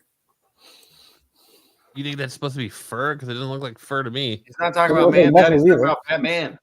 Oh, you're on the wrong face. Hey, BK is not a hack. BK is the shit. Oh, by the Batman face. Please turn it up to 11 on this show, BK. We love your comments. I'm a snake. All right. That's what I think about this, though. It's almost the same as the last cover. If you circle in, you're like badass, badass. Fuck, you fucked up Batman's face. yeah. Man-Bat looks good. Batman's off. Batman is busted. Look at that fucking neck vein right there, dude. Jesus. Dude, that's a lot of blood going to the brain to be a fucking smart detective. That's all I'm saying. Yes, it is. Now we're rolling into our best covers of the week. We have the Ultimate Spider-Man #1. We didn't have very many worse covers, did we? No, Marco Cichito costume tease cover. Actually, I was putting this on there as a placeholder, but it's all right. It's still Whiskey Kyle's in full effect tonight. It's pretty badass cover still. It's so Can't when I go was wrong looking with a at black this suit cover. So when I was looking at this, it reminded me of like it's a cover. It's not bad. It's not good. It's like okay, that's all right. I can accept this cover. It's like a run of the mill cover to me. I read comics. Ducks. Quack, quack, quack. Wow, Marco does that did something good? No, he didn't. Peanut butter whiskey Kyle equals prison. That's what I think about this. It's like a run of the mill cover. It's not great. It's not bad. But it just kind of it's just an average cover. Nice, Sarah. Hey, fellas, not the first half. Can't believe Pete did you guys wrong. Doesn't he know holding back SNS is like holding back a tsunami? Pretty much. We do. I mean, I'm going to say it again. I Sticks and the rest of the boys on the qualified, I'm sure they're going to do great. I'm sure that the outside looking in is awesome on their show because they're good dudes. They make good content. And, there's nothing against them. I love those guys. Except that they think this. Yeah, I still think we're more prepared than SNS, even with the rush who did. And I kind of understand where Pete's coming from. He thinks it's more intuitive to be on Friday nights. I 100% get it, but I think we just had more fun doing it. Next, we have Spider-Gwen Smash #2, the Peach Momoko cover. Finally, Peach, you've come back to reality. This is a good cover. It is. And she really, to me, it looks like maybe those nightmare covers weren't like she rushed through them, but like maybe like the Spider-Gwen, like it's something that she's a little more passionate about, and it looks like it came through in her art. Yeah. Did you happen to see the one Did you see the one I put of hers in the chat recently for that Jean Grey #2? Yeah, I thought that cover was busted. You thought it was busted? Yeah. I thought it was better than we've been getting. I thought it was better than we've been getting. Yeah, it's better than we've been getting, but it's still not good. At least Brian can practice at home with a greased pig. And part of me thinks, okay, Momoko's been coming out with such trash covers the last month or so. Is this better because her last work has been trash or this is actually a good cover. Yes. Don't all speak at once. I don't know. Don't all speak at once. He's a little both. She's just such an anomaly, dude. And she gets a pass. Every time you talk about Peach, it's always followed with, oh, she's overworked. She's overworked. She is overworked. Is it really that she's overworked? Or is it just that her art is just not that good? Maybe she's underpaid. Freaky cowboy fans, so delusional. Doesn't Jedi know you can't be unprepared if you don't prepare? Duh. No. She's a good artist. Really good artist. I think when you can tell when she gets overworked and she has too many projects. I think she's got more failures than she does bangers, though. That's no.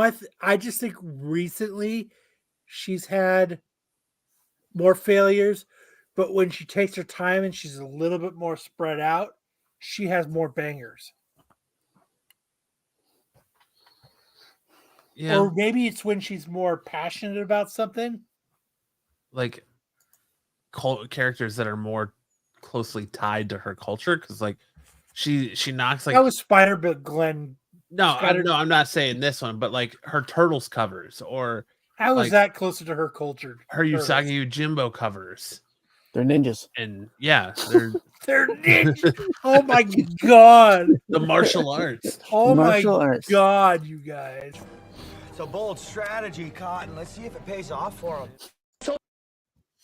So you get nothing. You lose. Good day, sir. Guess what, motherfucker? Ronnie says, I was a good artist until I got to first grade. Hell yeah. Your mom thinks you're a catch. You do great work, says mom. Not good. I think she's a great artist. I just think she's the kind of artist that needs to be. Her style just doesn't translate well to a lot of American comics. I think she just needs to be more spread out, and she needs more time on shit. I think when she has more time to do stuff, I think her covers work out.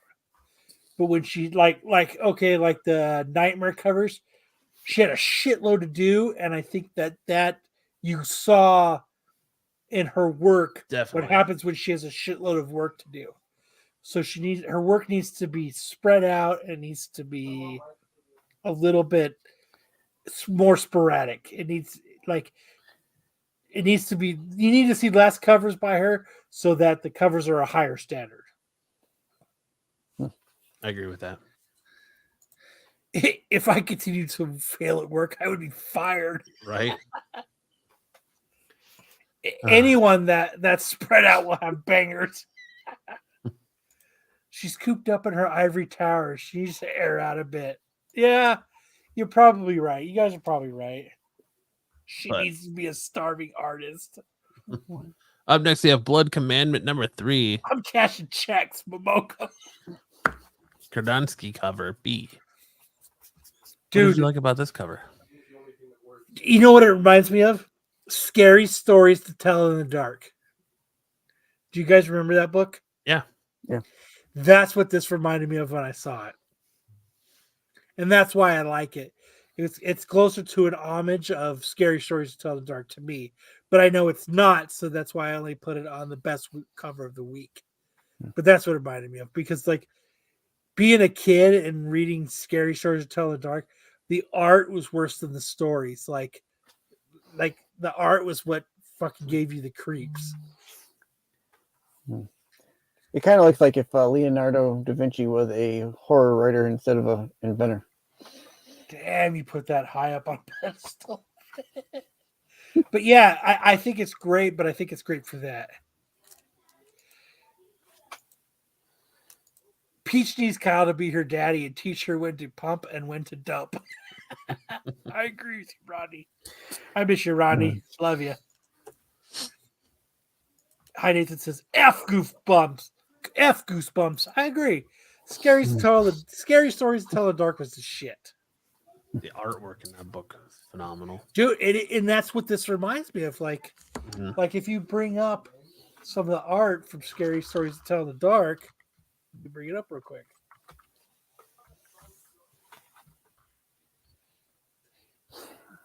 Oh shit! I did Scary Stories for Kids. Fuck you.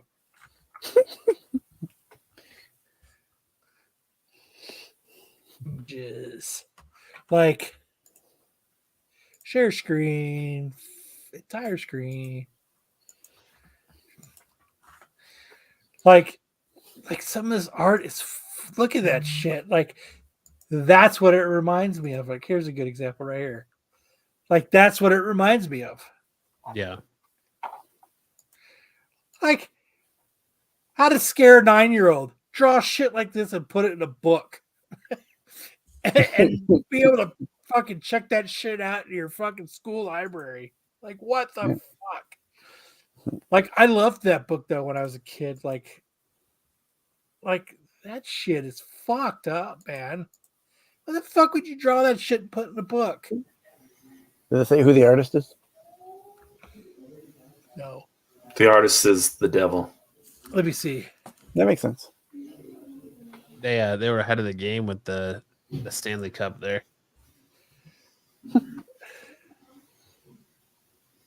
Stephen Gamal. Dude, he looks like somebody that's fucking that would be fucking great to have a conversation with when they're drunk. Stephen Gamal. But look at that shit, man. Like He looks like the old guy from Jurassic Park. Dude, these are fucking pretty morbid to put in a kid's book.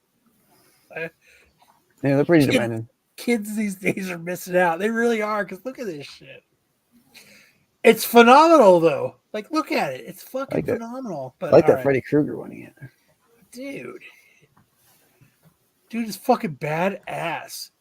We need to get this guy on the show and call him a gimp. We just need to get him on the show just so we can insult him. No, you know what, Sam? Try to get this guy on the show. I want to talk to him about this. You got it. I appreciate it. I mean, his art is... Dude, imagine having some of this fucking original art from this. How fucking awesome would that be? To have some of this Scary Stories to Tell in the Dark original art. Is he still alive? Hell, just looking. He's 80 years old. Holy fuck! Almost 81. He's not coming on. Yeah. Looks like he's still alive. He's from Iowa. Do we have anyone in the panel from Iowa? In case we get things mixed up. He's old as fucking dirt. His wife's still alive, too. Dude, he'd be like, "Oh, true, scary stories, dark." If we can get him, let's get him, because I would love to talk to him about, like...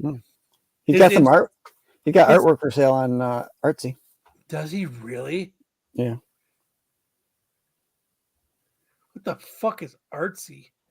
It's like a art sale type site. Kind of like a comic book place. Is that Artsy like this? What the fuck is the internet? You just type in his name and then put in Artsy. Artsy. Stefan. What's his last name? Gammel. Gammell. Gammell. Artsy, you said? Yeah. Oh my god.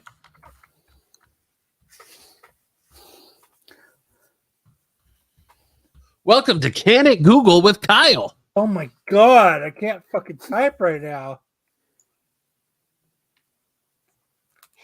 That wasn't it. Where's it at?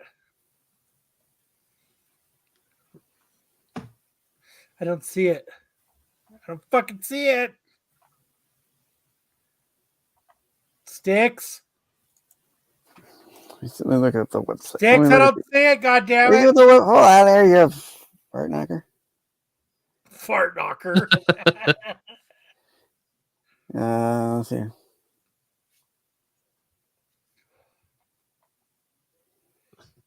He literally just called you a fart knocker. Kyle's way too excited. Oldfartart.com. Yeah, like I don't see fucking ready? www. We're gonna do this old school for you, Kyle. www.artsy.net. I can't Google worse shit.com. /artist. /artist. /Stephen -Gamel.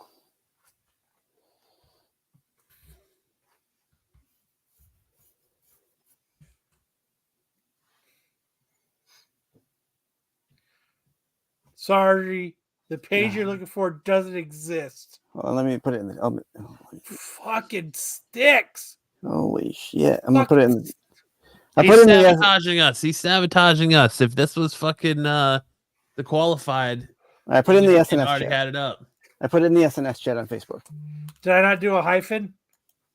I don't think you did a hyphen. I think I didn't. The fuck is a hyphen? What the fuck is the internet? What the fuck is a hyphen? Kyle needs typing lessons. You said you put it in the private chat? I don't fucking see it. In the SNS private chat. I just put it in the private chat. Oh, okay. There you go. Mole was found. Hold on. I'm the mole from Disney's Atlantis. Good grief. Oh, that's a hyphen. You should just said dash.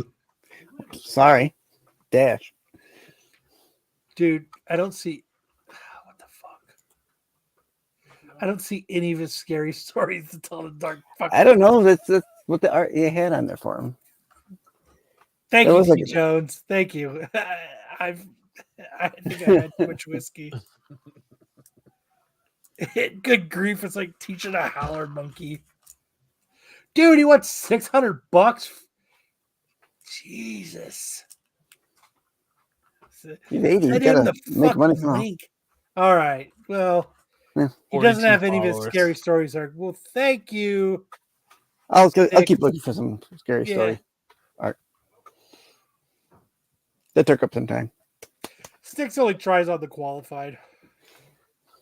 I mean, he's got cool art, but like, I want original art from Scary Stories to Tell in the Dark. All right, keep going, Matt. Show us how it's done. Up next, we have Guma, the beginning of her #2, the Ji Young concept art cover. I don't think this is the concept art, though. When I put this, I don't think it's the concept art. But that's a fucking dope cover. Let's see. I think this is the concept art. Hold on, let me get to it. I mean, that's a cool fucking. It reminds me of like something like you would see on like a movie like. What's the fuck are those movies called that? Motion pictures. No. No. Not motion pictures. They're called talkies. Those horror movies. Shotgun, 1923. Instead of outside looking in, you should have alcohol of the week. I know I drink way too much whiskey too fast. God damn it! I don't want the Crave. Nobody cares about the fucking Crave. Your B horror movies? No, it's not a B horror movie. It's The Nun. Grindhouse. Yeah, the Nun. That genre of with Moonhouse. No. The Haunted. See, I think this is. Let me show my screen. Liefeld covers. Insidious. No. No. You guys are way off.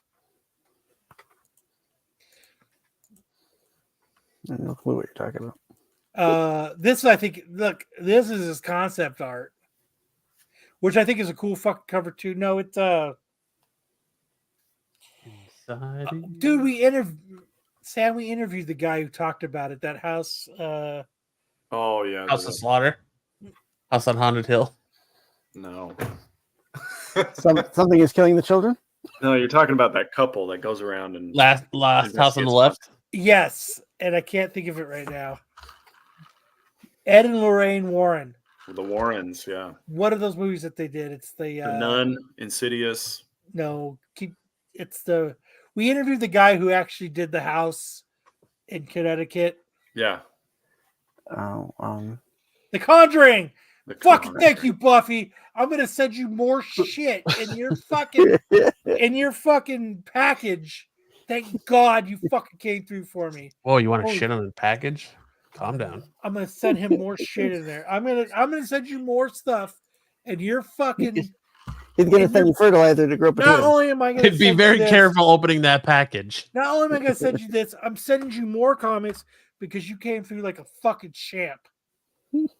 Styx doesn't send anything though. He does it, but it says this is his concept art. But like, if you go back to that, wherever it may be, God damn it!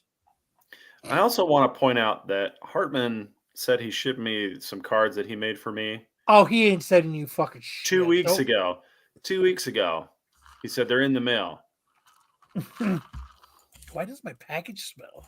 He must have sent it third class. I'll shit on it. But it says, look, it says concept art, and then the same cover as this one is this one. It says concept art, but I think this cover is badass. I was torn between this and the concept art cover, but I think these are fucking cool as shit. I mean, what is this story about? I don't fucking know. I don't read comics. I haven't read it yet, but the art and the writing is by Ji Hung. Like, I bet you it's cool as fuck. I'm going to go back and read it, and I'll talk about it next week. You know what? Maybe we'll do a comic. Since we don't review comics, maybe we'll just do a comic theater about it. But I think Ji Hung's covers are badass. But I don't think what we did was the concept cover. Weed Richards said those are Kickstarter covers about half a year ago, when he had no publisher. Oh, it looks like he's with Titan now. Ji Hung Lee. I mean, that shit's badass, though. I'm kind of excited about it. Let me stop sharing. Is that Pete behind Jeff Goldblum? Yes. Jeff Goldblum. I thought the same thing. Is that Pete behind Jeff Goldblum? That's only if Pete has his shirt unbuttoned. It's like down to here, and he's sitting on the back of a Jeep like this. But all right, thank you, Weed Richards. We appreciate it. Like, dude, once again, I'm gonna say, Kyle set his OnlyFans fart in a box by mistake. That's why I sent the Buffy a fart in a box. Ugh. Now, Action Comics 1061, the Jorge Menendez cover. I like this cover. First off, it's just a beautifully drawn cover.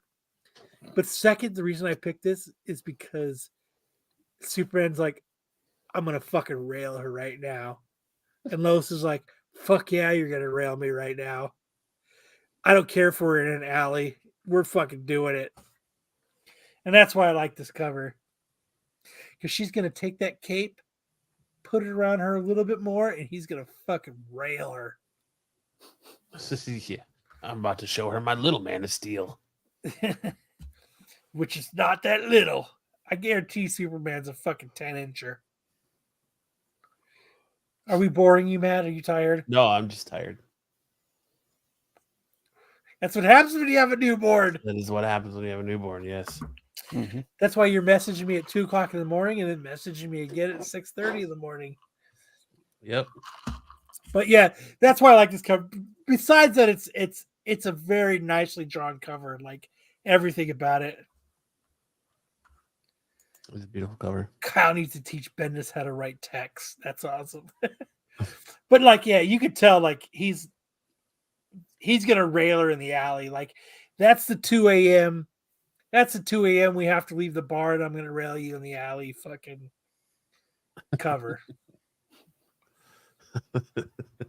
All right. Next up, we have Transformers number 4, cover B, the John Boy Mayer's wraparound variant. Pretty fucking cool. Yeah, badass Optimus Prime cover there. Real men walk away from explosion. Then we have Titans Beast World, the Surge Akuna cardstock cover. Kind of like what Kyle was saying, like what drew me to this one is just I love the detail, especially in the eye here of the starfish and in the face. It's just a very well done cover. Lois is snail trail and Superman's red tights. Yikes. This is an Elseworld story when he kills her when he gets the nut. But love that cover there. Then we're up to our homage covers of the week. Kicking us off, we have the mad fat wife stealer himself, Clayton Crane, and his Wolverine 41 Crane Wolverine cover. So it's a nice little homage to himself there. Then we have the sensational She-Hulk 40, the Jan Jurgens Wolverine cover. Under Secret Wars 8. There.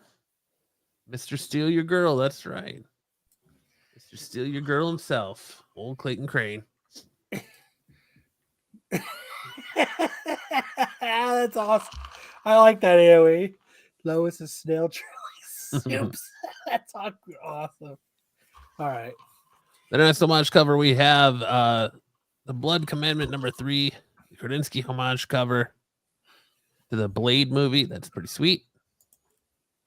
Is it pretty sweet?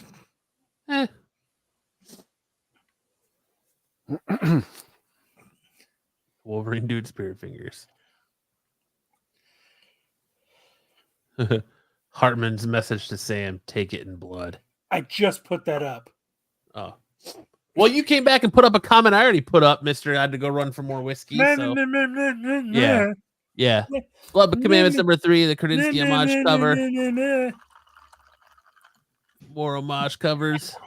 What do you want? I can never let you go, you know. Blood Commandment. I'm mad. I put up the obvious covers. Yep. These are homage covers, dude. Miles Morales, Spider-Man, number 15, the Ken Lashley garbage. Wolverine cover. Shit's garbage. Because, you know, we got to keep homage in this cover. Then we have Swan Song. The Morazzo covers. Yeah. Do you know what this is homaging? Yeah, where Sidewalk ends. So how the fuck did you miss it when you were going through covers? I didn't miss it. I put this one on there, didn't I? No, you didn't. I didn't know. Okay, whatever. Okay. And just like this one's homaging a Light in the Attic. Swan Song number 6, the Morazzo cover. Did you put that on there? No, you did. I thought it was actually pretty fucking cool that those books were put, because like I don't know, growing up, like Where the Sidewalk Ends and A Light in the Attic, like those were awesome books. Yeah. Like, I mean, who didn't read those books growing up? Didn't he like notoriously hate children though too? He wrote children's poems and notoriously hated kids. Probably. I remember doing this is how fucking cool I was in elementary school. Remember how they would do the announcements over the intercom? Sticks probably remembers this. Like they would actually do like live announcements over the intercom. Yeah.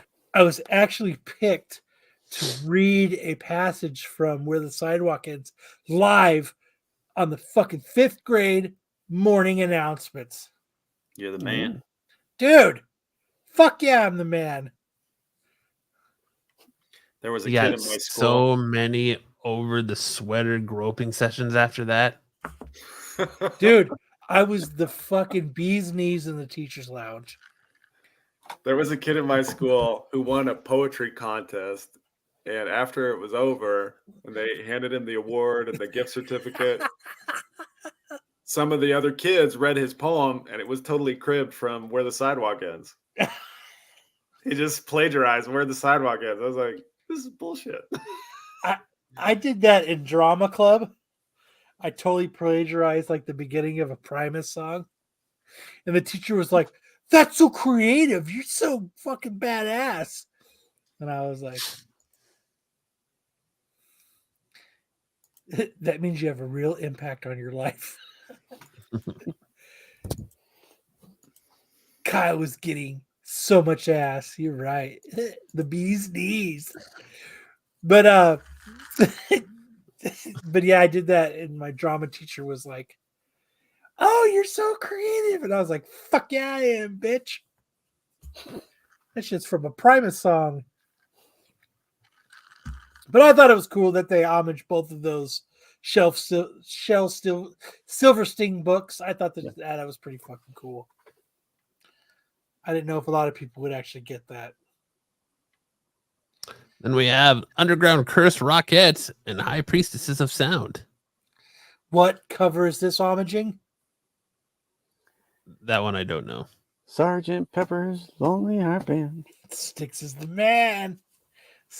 Sticks is. I'm giving you a fucking Sticks. You get this. I'm giving.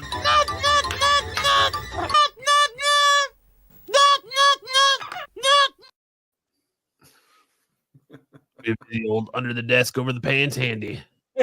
One time in drama club, my beanie weenie got hard. Fucking Ronnie coming in with the one-liners. Yeah, I thought this was cool. I mean, like I was messaging Matt, and I was like, "Holy fuck!" There's so many homage covers this week. Like I didn't even put on one of the.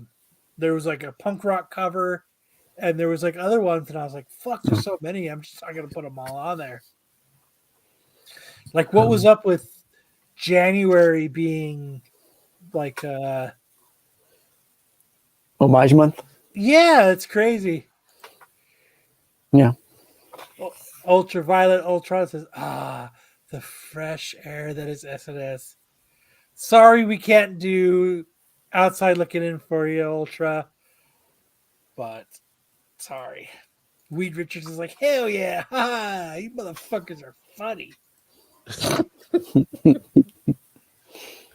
All right. And now we have our next segment that is replacing our boring segment for you guys. Yeah, variant heat check.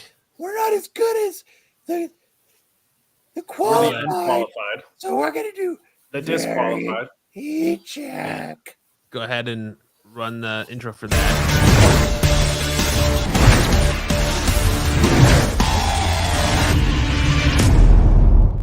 Damn it, I didn't run the right intro. Said the outside looking in. I didn't upload the right intro. Damn it. No, I still think we're more prepared than SNS, even with the rush who did. I think you got the wrong number, Matt. Damn it. Oh well. That's awesome. Could have done it any better. First up, hell yeah, Ronnie, you know variant heat check, where we take a look at Pete taking a look at old variants that were worth money to see if they're still worth money. Middle West #1, Scotty Young exclusive. Raw sold for $70. Fired, Pete. 1544. This 1 in 20 Scotty Young incentive might surprise you. While 1 in 20 isn't a tough qualifier ratio incentive, this was an independent title from Scotty Young for Image Comics back in 2018. The series only lasted about 18 issues, but the first issue variant can be a tough one to find these days. I was surprised to see that this one sold last week for $70 on a $175 ask. That's actually a fucking cool Scotty Young cover. Yeah. Like, that's actually like fucking, like Ronnie says, love that cover. Can't find a good copy. That's fucking cool, man. I'm gonna look that up. So we got here, you can see that it really last known sale $300, June 24th tonight. That's the highest known value for 9.8 in 2019. Our last real notable sale was like it was kind of dropped off. You had one in 2018 for $50 for a near mint. You had a near mint from 9.0 to 9.4 sold for $11 in October. Wow. Not much spent there. Then you have your 9.8 for $125 in July of last year. And then a 9.6 for $95 in 2019. So it does kind of look like a ghost a little bit too, or this book just doesn't. Yeah, this book just doesn't move, or people don't put it up for sale much. So it looks like there's a graphic novel version. The graphic novel has this cover on it for $25. There's a 9.8 of his for $600. Fuck off. Right. There on eBay. There's another one of his it's the 1 in 20 for $160 from the UK for $159.40 plus $37.79 shipping. Fuck off. And that's about fucking it. So it looks like a lot of people didn't fucking bank on this one. There's not a lot of fucking dicks. Yeah. Definitely way undervalued. Yeah, I mean, $300 though. Motherfucker, dude, don't they know that I'm fucking poor and I can't fucking buy comics? Come on, guys, I'm fucking poor. Let me buy fucking covers that I like. I'm poor. See, the only ones that are on eBay are the complete, the trade backs. The trade papers. Yeah, you can't find it's all like the trade paperback UK import. It's a fucking cool cover, man. I want the fucking comic, but I don't have $300. Oh wait, shit! Oh shit! This is an exclusive from his store too, so I think you were only getting it on. I believe it was anyway. I think you were only getting it from the Scotty Young website. Fucking dick! I looked through all 4 pages of this, and it's only the trade paperbacks, except for that. Buffy says, "Sell your curtains for spending money." Tights says, "Sell your Batman Adventures number 12." Weed says that story is phenomenal. I might have to buy the trade just to check it out. I wonder if it's online for me to read, because I'm too bored to buy comics. I'm fucking poor. I hate being poor. I think I've got the first issue of that. Not that cover, but. Oh, then I don't fucking care, Sticks. I'm just saying. Up next, speaking of Peach Momoko, we have Teenage Mutant Ninja Turtles 100, the Peach Momoko variant, sold CGC 9.8 for $839 on This one. show is marked safe for Brucefer, Joe, and Jedi. They're on every show. Hold on. Ultraviolet, Ultron. You know what? You get the bell. Ring the bell.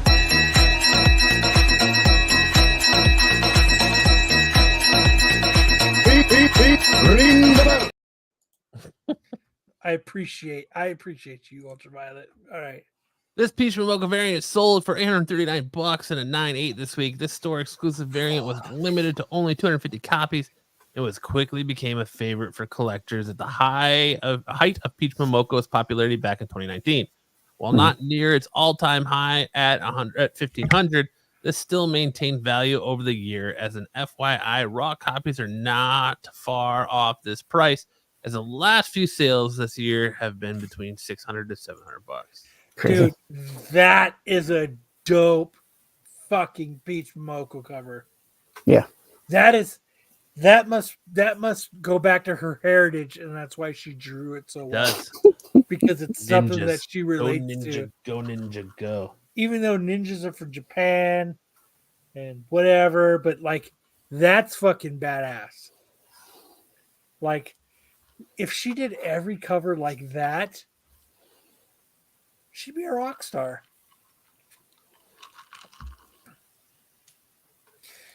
Leftover says, I got mine signed by XMen. but too scared to send it in. I don't fucking blame you at all. Send it to CBCS. But highest known value of this book was a CGC 10 back on March 31st, 2023. Sold for $2,700. High Nathan says, seems like a 10? fake foreign comic. Anyone translate the cover, it reads, "You're all stupid."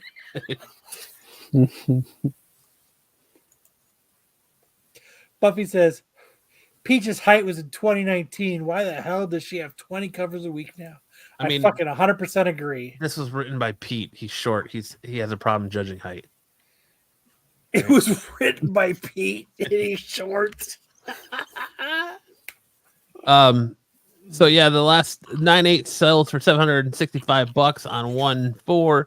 9.9 sold back. I wish I had a job that I could buy comics for $800, dude. Yeah, so 9.9 sold for $1,819 back on 9/16 of 23. I like money.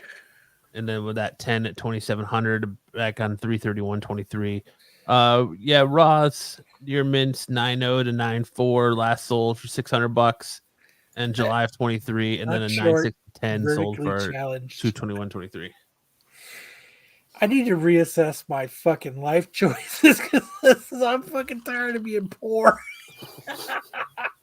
Right. I need to be a lawyer like Sam. Well, it's not bad. But my job, VWs are hindering Kyle. You don't even fucking know. These guys got jokes. Oh man, you know what? I'll give you a VW update, AOA.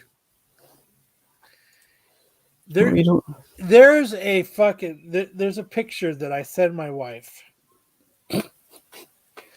It's the circle of owning a VW. It starts with, "This is the best car ever." And then it rolls to, "I should have bought something more practical." And then it rolls to, "I'm never selling it." And it rolls to, "There's always something wrong with it." And then it rolls to, "I love working on this car." And then it rolls to, "What the fuck is that noise?" And then it rolls to, "I hate this car." So right now, as we speak, in my Volkswagen restoring thing, I'm at, "There's always something wrong with it." That's where I'm at right now. I was trying to put the headliner in, and upon research, as putting the headliner in, you have to take all the windows out of the car. So I have to take the windshield out, the back windshield out, and the side pop-out windows, so that I could put the liner, the rubber for it to seal it is $400. Oh, for the main windshield? For the windshield, the back windshield, and the pop-out windows. Oh. And then the sides that it's like the side at the door at the front, and the passenger and front door. There's this little piece of plastic that you put in that, like, it's like a slide. Seal it, yeah. All that, $300. Mm-hmm. As I was doing that, I was trying to install a new headliner without taking the windows out, and I was like, the car's at my parents' house, and I was sitting there trying to put the headliner in, and I asked my dad, I was like, "What the fuck is that smell?" And he goes, "I farted. Your fucking car's been leaking gas for the last 2 fucking weeks. I can't open my side door because my house smells like gas. My fucking fuel pump went out." Oh shit! Fucking driveway, my fucking fuel pump starts leaking. Heat rot. That I've replaced 3 times since I've had the car. I replaced it 1 year ago, and I've already had to replace it again. I don't know why the fuck. It's always sitting outside, right? It's sitting outside. Yeah, well, that's why. I mean, the hose that clamps onto it. No, it's the fuel pump itself starts leaking. It's not the hoses. Oh, you're right, Jeffrey. It is the joy of restoring cars. And I'm like, Ultraviolet says, "Are you guys qualified to be telling us jokes?" No, No, these jokes are only qualified to be on Friday nights. We're unqualified or disqualified. Kyle, I sent a picture over to my wife, Kyle's wife. I'm sorry, Kyle. I still can't see that little thing you call your fuel pump. It's just too small. No, she says that in bed, but for the car, she says, "Fuck that greedy bitch." That car takes up way too much fucking money. And then I ordered a fucking fuel pump on eBay, right? Or not eBay, Amazon.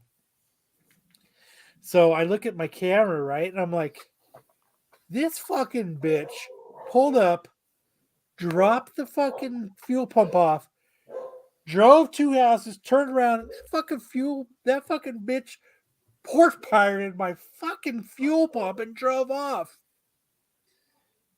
And I was like, so I called. Did that make sense to anybody else? So the person who dropped off your stuff came back and took it. Yes. That's what And I I was like, that fucking bitch. I was lost. The porch parted itself. So I called Amazon and I was like, this fucking bitch dropped my shit off, drove down 2 houses, turned around, got out, stole my fucking fuel pump, got back in her car and drove off. Fuck that bitch. I want my money back. And hold on. Rabble. They took our jobs. And so what?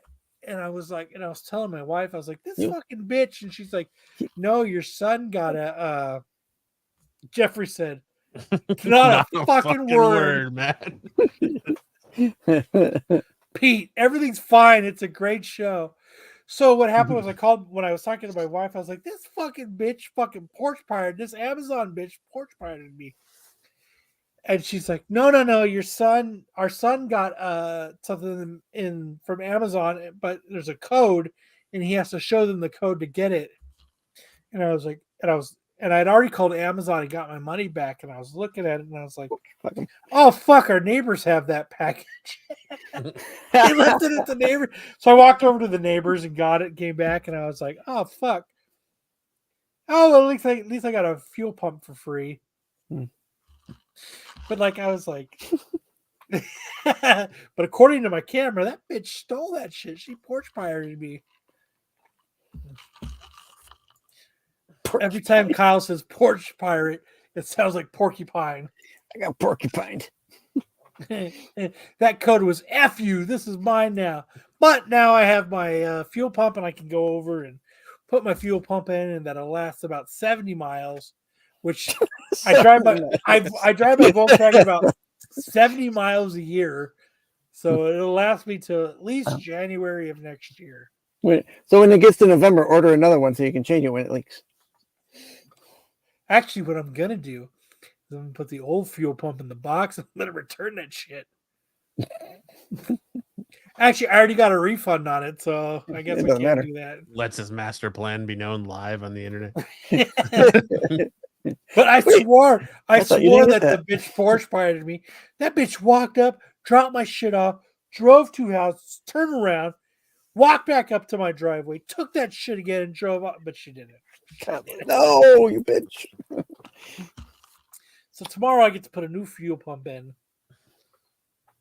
And Sam leaves. But you to go find your fuel pump. Kyle is committing mail fraud. You're looking on Facebook Marketplace right now. It's not mail fraud. It was just I didn't have all the information and I was a little quick on the draw to call Amazon. You're used to being quick on the draw, though. Ayo. That is 100% true. But my wife doesn't mind. That's why I only have 2 kids. Yeah. Up next on the I don't even remember what this is called now. Variant hot wood shorts. Variant heat check. Outside looking in. Heat check. Forgive Me Father number 2 sold CGC 98 for $750 on 12/31/23. A popular Jeff Deckel variant on IG. You see many fans searching for showing off this HTF variant from Creature Entertainment. A Deckel Grail of sorts. This one has not been cheap for a while, but a CGC 9.8 sold this week for a solid $750. Best offer on a $1,200 asking price. For reference, before this sale, a raw copy sold for $300 back in October. So here we go. Best known high sale for 9/8 was on January 24th, 2023 for $1,275. Then we have a 9/8 graded for $750 back on 12/31/23. And then we have our near mint 9/0 to 9/4 on 12/22/3/22 for $425. And then no grade for $300 back on October 23. Most common condition you find this book in is a near mint 9/0 to 9/4, run you about $425. Then we have the Amazing Spider-Man 20, sold CGC 9/6 for $5,999.99 on 1/4/24. Sold raw for $3,600 on 1/5/24. To get this free variant, you had to buy 2 or more t-shirts from the 2019 Marvel X Poland t-shirt collection at the Unolico online store. Only a dozen copies in the census, and a 6K for a CGC 9/6 is nothing to ignore, especially when the last 9.6 sale was 2 years ago, and for only $275. The last sale of any kind before this was $8,850 for CGC 9.8, also back in 2021. However, on the heels of this sale, a raw copy even sold for $3,600, best offer on a 5K asking price the day after the record-setting sale. I have a copy of this. Yeah. Next. Anderson covers ass. So highest known sale was CGC 9.8 on November 28, 2021 for $8,850. Like that said, most common you find this at a no grade for $100. Last no grade for $100 was on sold in 2022. Most common is a 9/6 for $6,000. 9/8 sold in 2021 for $8,850, and then we had that $6,000 on 1/4/24. I would say I am making this book kind of a ghost, because I was looking on eBay today, and this book is nowhere to be found. So I have one copy. You have one of these? I have one of those. Yeah. Nice. Is it graded or raw? It's raw. Nice. Well, it looks like you should be selling it, Sticks. Mm-hmm. Maybe when I'm ready to sell my collection. But sold out. There you go. Stop hitting me. And we're gonna roll right into to don't move the mouse. Don't move the mouse yet. Too much. Now we're gonna roll right into first appearances of the week. Does this have a bumper key?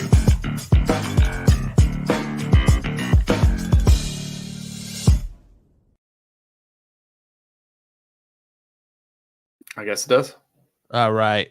Rolling into the first appearance this week is Miguel O'Hara's Spider-Man 29. We have the first appearance of Marvel Zombies 2029. No big deal. Not going anywhere. Not really worth picking up. Just letting you know that it did come out this week. And Star Wars Darth Vader, which I'm sure they'll talk about more tomorrow night on the Star Wars show. We have the first appearance of Eric Pride, a veteran of the Imperial military who rose through the First Order, ranked during the reign of the Supreme Leader Snoke. Enric, however you pronounce it. Obviously, go over to whatever the Sunday show is called, Dark Side something, and they'll talk about it. Yeah. Then we have another Star Wars book, Star Wars High Republic, Shadows of the Starlight. First appearance of Baron Bulna, a scientist. The first appearance of Gira Staros, a senator, and the mother of Avon Staros, cameo in trailer of Shadows #2. And there you go. There it is. There's your first appearances. You get to see it live. Yep. Good doctor himself. Then in Moon Knight, A Vengeance of the Moon Knight. Moon Knight #1. We have the first appearance of a Moon Knight who the internet is expecting is a reincarnation of Mark Spector. Huh? New Moon Knight. Dude, how creative is that? You get the first appearance of New Moon Knight. Well, it's because you don't know who it is yet, because Mark Spector's technically, I believe, dead. So You don't know if this is a reincarnated Mark Spector, if it's Real a stupid. new personality, or who is under this new Moon Knight. You're talking about too much Star Wars on Saturday. Do you think I'm gonna get a call tomorrow from? Oh, I think you're definitely getting a call probably tonight. I'm not gonna answer. I'll wait till tomorrow. Next, we'll hand it over to Kyle for Tales from the Spinner Rack. So, Tales from the Spinner Rack. Last week I did New Year's shit, Marvel versus DC, and you guys picked DC, which I applaud you. Go ahead and switch that slide, Matt. There you go. Keep it up with the times. Yeah. You guys did 78% to 22%, which I applaud because fucking most Marvel is garbage nowadays. So this week I am doing, to keep with my 80s theme that I haven't actually talked about prior, but it'll tie in later. I'm doing Back to the Future versus Big Trouble in Little China. So the first volume of Back to the Future is there's two stories going on. One is Doc and Marty in the Old West, and the other one is dealing with Doc that's actually part of the Manhattan Project. And then Big Trouble in Little China is, you know what happens with that, but I'll read it. The pork chop troubles. He helps his best friend Wang save his fiancée from the clutches of a demon. But now the wedding has been invaded by more evil forces with one more thing on their minds. So, hell yeah, Tyson. Hell yeah. Hell yeah, Batman. Hell yeah. So, I'm going with 80s. Back to the Future versus Big Trouble in Little China. Both the comics are actually pretty cool, and I actually bought most of them. They're actually fun reads. I don't know if you guys, anyone on the panel has actually read either of these titles as comic books. No. I've read the Back to the Future, but not the Big Trouble in Little China. They're actually both pretty cool. They're the fun. I think they're just a fun read because of nostalgia. So, but they're both fun reads. So if you haven't, check them out first and then vote. But they're both pretty cool. So I'm going with the 80s thing, and you'll see a little bit later why. All right. So yeah, make sure you head on over to the Renovision community tab on the Renovision YouTube page while you're there, liking and subscribing, and vote Hell yeah, Buffy. Hell for yeah. Tales from the Spinner Rack. And now we're gonna move into Movie Wars.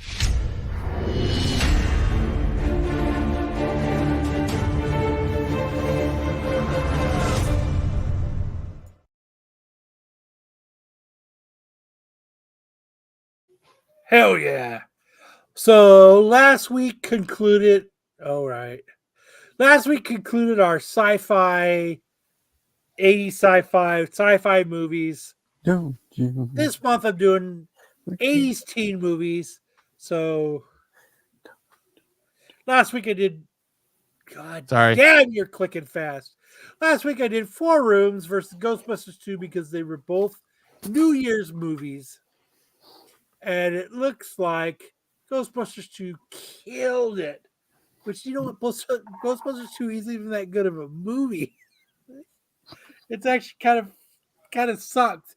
4 Rooms is actually a pretty good movie, but you guys voted Ghostbusters 2. But so now I'm rolling into 80s teen movies, and I'm going with romance to start. So I'm starting with 16 Candles versus Say Anything. Say Anything. Oh, dude, 16 Candles. Dude, Long Duck Dong. Like, do I have to say more? Like, he was the best part of that movie. Say Anything. Dude, John You can't Hughes. beat John Cusack. You know what beats John Cusack? John Hughes. John Hughes always beat. But you're right. The epic scene of the fucking boombox above the head. Actually, Say Anything is kind of a boring fucking movie. There's a couple spots in there when it's not too bad, but there's a romance. couple. I don't know. Another show must have come on because we've lost like half our fucking viewers. Yeah. But 16 Candles versus, I think it's 16 Candles because you know what? What beats, dude? John Hughes movies are the shit. Should be a good one. Yeah. Chi says I like Warts better. Movie Warts better. Leftover says 16 Candles. Tyson saying 16 Candles. Yeah. Oh. The donger needs food. Yes, sir. 16 Candles. Nothing is like when he answers the door and the donger's like, oh shit. Cusack was better and better off dead. $3. I want my $3. That shit's badass, dude. That'll come up soon.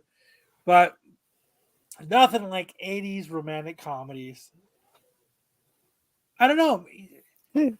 16 Candles is pretty badass. Especially when Michael Anthony Hall steals her panties. Come on. Who doesn't want to sniff Molly Ringwald's panties?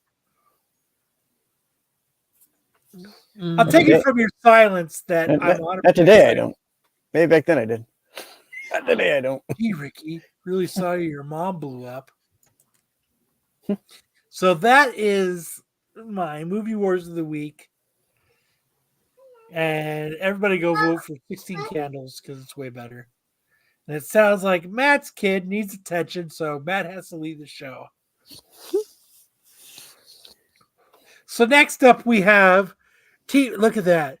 Matt is fucking multitasking off air, attending to his kid, but still going to the fight. So we have TV show wars. Last week, as Matt. Last week we had the best and worst TV shows of 2023. You had to choose between Gotham Knights, Secret Invasion, The Idol, or The Mandalorian. And you, the loyal listeners of Renovision and lovers of Saturday Night Special shows, The Mandalorian, the last season 3 of The Mandalorian was voted as the worst TV show of 2023. Maybe they didn't understand the assignment. No, maybe not, but because Secret Wars is way worse than The Mandalorian. Yes. And so is Gotham Knights. I don't think they understood the assignment. I think they went with best. I think Pete was very unclear because it just says SNS poll TV show showdown. So I think they're assuming. Yeah. Well, you know, we asked Pete to do our polls and he says, I didn't do fucking shit. I didn't rig shit. I didn't fucking do this. I'm not worried about it. So, what are you going to do? It's so weird when you did that. I had to click for sound to play. I've had to click play every time we've done something. So this week we're doing Fargo versus Yellow Jackets. Both are garbage. You don't like Fargo? I did not like Fargo, and I didn't. They're both garbage. And my wife already told me I was cut off, and I can't drink any more white. I can't drink any White Claws. Well, bartender said no more. Both those shows are garbage. I've never seen either of these shows, so. You've never seen Fargo or Yellow Jackets? I've seen the movie. I haven't seen the TV show. Sam, what do you think? I've only seen a couple episodes of Fargo, and I wasn't real thrilled with it. Show is garbage. I liked the first season of Fargo, but Yellow Jackets was Is there none of the above? I wish. But Sticks, do we have Time Tunnel this week? Yep, I'm going to run them through a time tunnel real quick. Let me get my present out here. All right. Well, again, head on over to the Renovision YouTube channel, click that community tab, and vote in Tales from the Spin Rack, Movie Awards, and TV Show Showdown. You know, we still have to do our new game. Yeah, do you want to do that? We'll do it after Time Tunnel. All right. Well, let's go ahead and let Sticks, DVD teleport you through the Time Tunnel.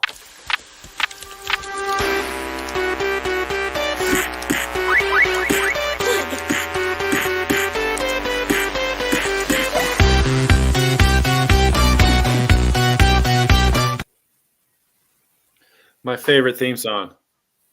I love that. I love that jam. Did you write that, Sticks? He's muted. Yeah, it's doing it to Kyle now too. Like you can't unmute Kyle now either. Welcome to a special review by Stixie Wixie Poo. All right. You're unmuted now. We still on mute.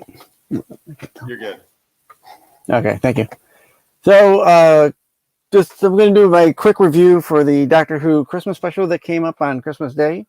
I didn't do it for the New Year's weekend. I did get the comic covers that week, but so this is going to be the first full episode of the Shudigawa era as Doctor Who number 15. Let's see here. Let's get that over. I want to make sure this is going good. All right, good.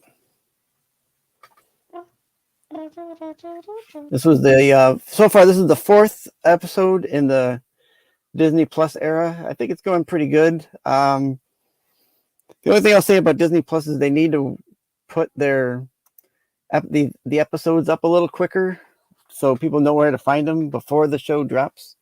There have been a couple weeks during the episodes where the page where you would watch the show didn't drop until like 10 minutes before the show actually dropped. So they need to work on that a little bit. So here we got Shudigawa. He's our 15th Doctor. First black male to play the Doctor. First anyone of any kind of other than white, quite frankly, to be the Doctor. And then his new companion, Ruby Sunday, played by Millie Gibson. She's been on British sitcom, not sitcom, but soap operas, Coronation Street. And this is her adopted family, Carla, and her grandmother, Cherry Sunday. Ruby Sunday, Cherry Sunday. Yep. Yeah, I didn't write it. So our villains in this episode are the Luck Goblins and their king, the Goblin King. These were all like practical puppets that were done in for the episode. I thought they were pretty good as far as practicality in it. I just want to say that the name checks out. The Goblin King is the king of the goblin. Yeah, thank you. Appreciate that. So for the episode here, the very opening, we get the Doctor arrives to Ruby Road, where there's a church to which his new companion, Ruby Sunday, is dropped off as a baby and left to be put into the foster care system in the UK. She's dropped off. This is her supposed mother, who drops her off at the church.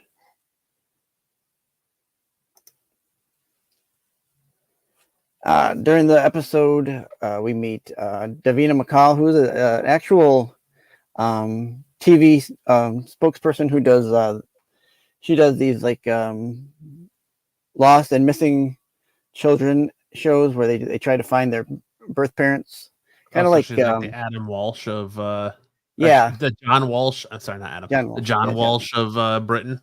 Yeah, so she'll goes in and she goes through like she digs through DNA and stuff like that. Well, maybe not she does, but the people of her show do. And so that's an actual show on British television that she hosts.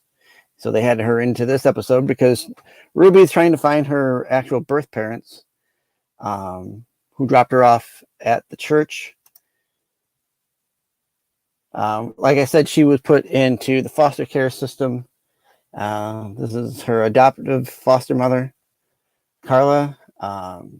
In the episode, it's now Ruby was dropped off on Christmas Eve, and I think they said 2003.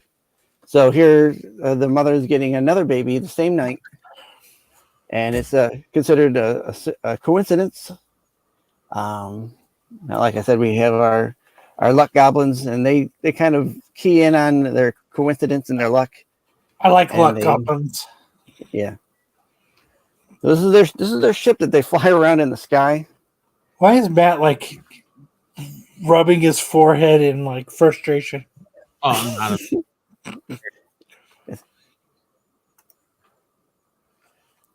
Go ahead. The luck goblins come down and they take the new baby away, and Ruby chases after him. They kidnapped a baby. They kidnapped a baby. That's and you'll find out why. You'll find out why here in a second. Do they drop it off at a fire station? Well, no, they don't. Have a good one, Late Night Comics. The doctor chases after him. They go up into the ship. Now, here we find out that the goblins have stolen the baby to eat. Those fucking dicks.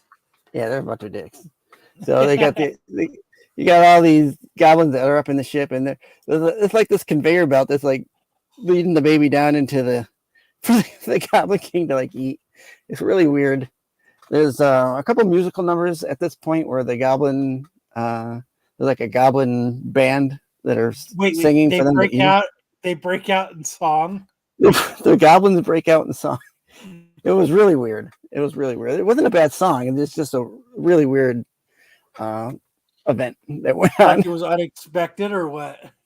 Yeah, I didn't expect that to have this is probably why Styx got remarried, because his wife was probably like contemplating divorcing him while he was watching this, and then set it up, and then she was like, all right, I'll forgive you, and then remarried him at the end of it.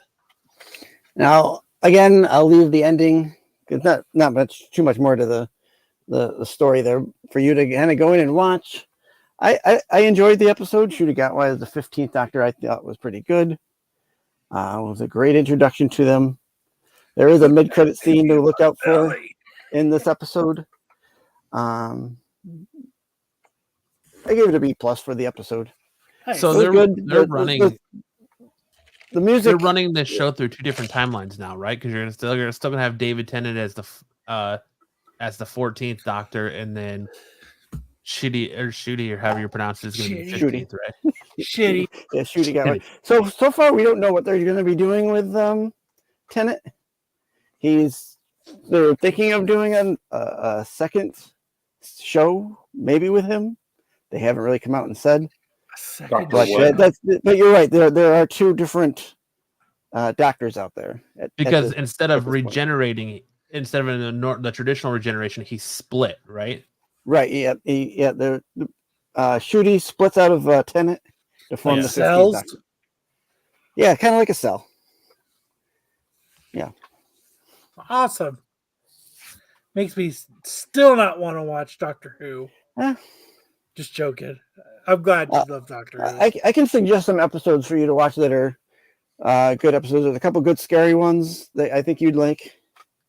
Nice. I know you like scary stuff, so I do. Scary stories to tell in the dark. Yeah. Nice. Thank you, Styx. Thank you. Thank you for that trip down the time tunnel.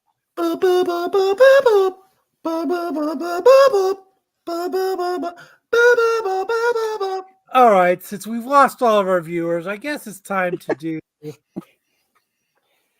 Oh, shucks. I guess it's time to do our. Was it something our I new said? Game.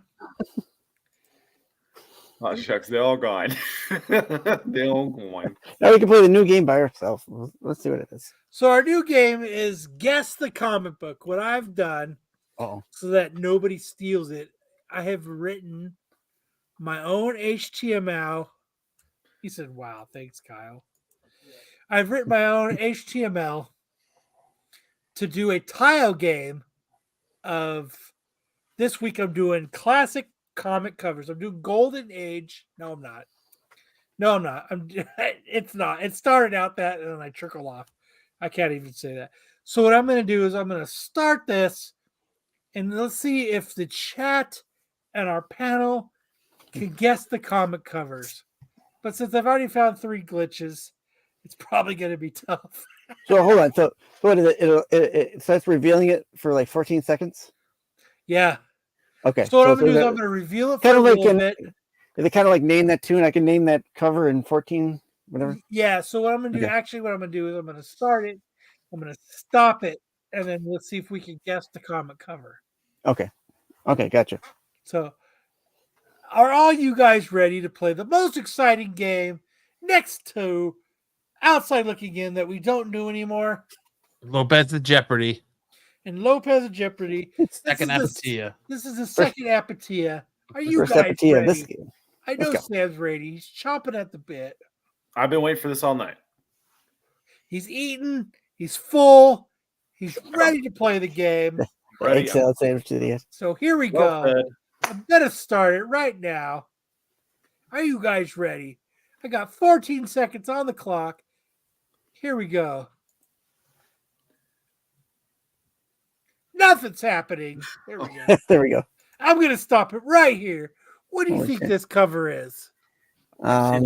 Seen a lot of green. It's a Green Arrow cover. It's Or Green Lantern, Green, Green Arrow. Arrow. Yeah, Green Lantern, Green Arrow cover for sure. What do you think it is? I mean, Which cover? Come on. Oh man, I've I'm not, already guessed Green Arrow, Green Lantern. What do you think it is? it can't be Hulk. It's not gonna be Hulk. is that All that green. shit. What is it? 125? Where you got the No, sir. It is not. There's my glitch. I found out that it doesn't. I'm going to stop it right here. Okay, so green, definitely green something. It says green at the top. This is like that game show with Alec Trebek in the 80s. Jeopardy. No, Pictionary? not that one. There was another one where they would solve Jeopardy.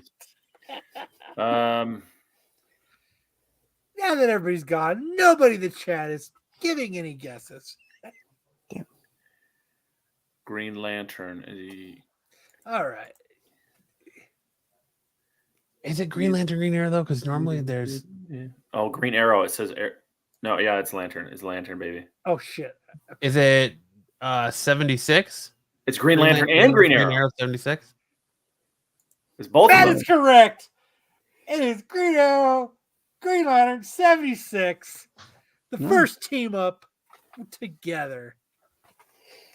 Good job, fucking Matt. Good job, Matt. Good job, Matt. All right.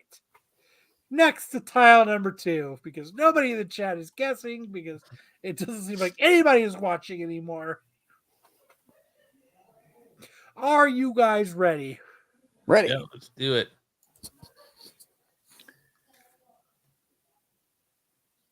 Here we go. That's the Flash. This is the one we were looking at in Yeah. the green room. Yeah, it's Flash. Flash something. I don't know the number. All right, I'll let it go for a little bit longer. And I'll stop it. Oh, god damn it. What is this cover? Oh, that's the Eobarthon. Flash 139. oh, god damn it. It's the What could it first be? First Reverse appearance Flash of Reverse 139. Flash. Yeah, first one. No, not the first Reverse Flash. Yes, Sam is right. The first Reverse Flash. The first Reverse Flash. Good job, Sam. Wow. But Sticks got it right by saying 139. Tyson says Flash Gordon. Flash Wrong Gordon. universe. All right, on to comic number 3. Are you guys ready? Flash Gordon's alive. Flash. The That's Demon amazing. Association? Spider-Man 129. No, sir, that's an incorrect statement. The Amazing Spider-Man. Oh no, 151. 121. Damn it.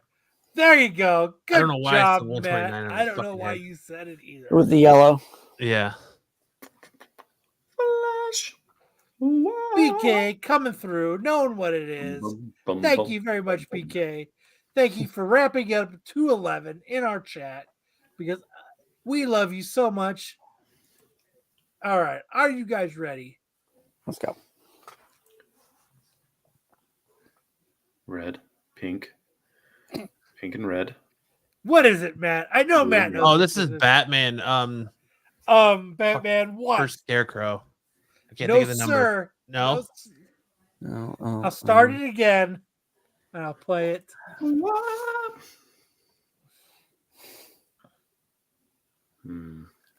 Oh, this is the Todd McFarlane cover. He says 429. That is not yeah. correct. Batman 427.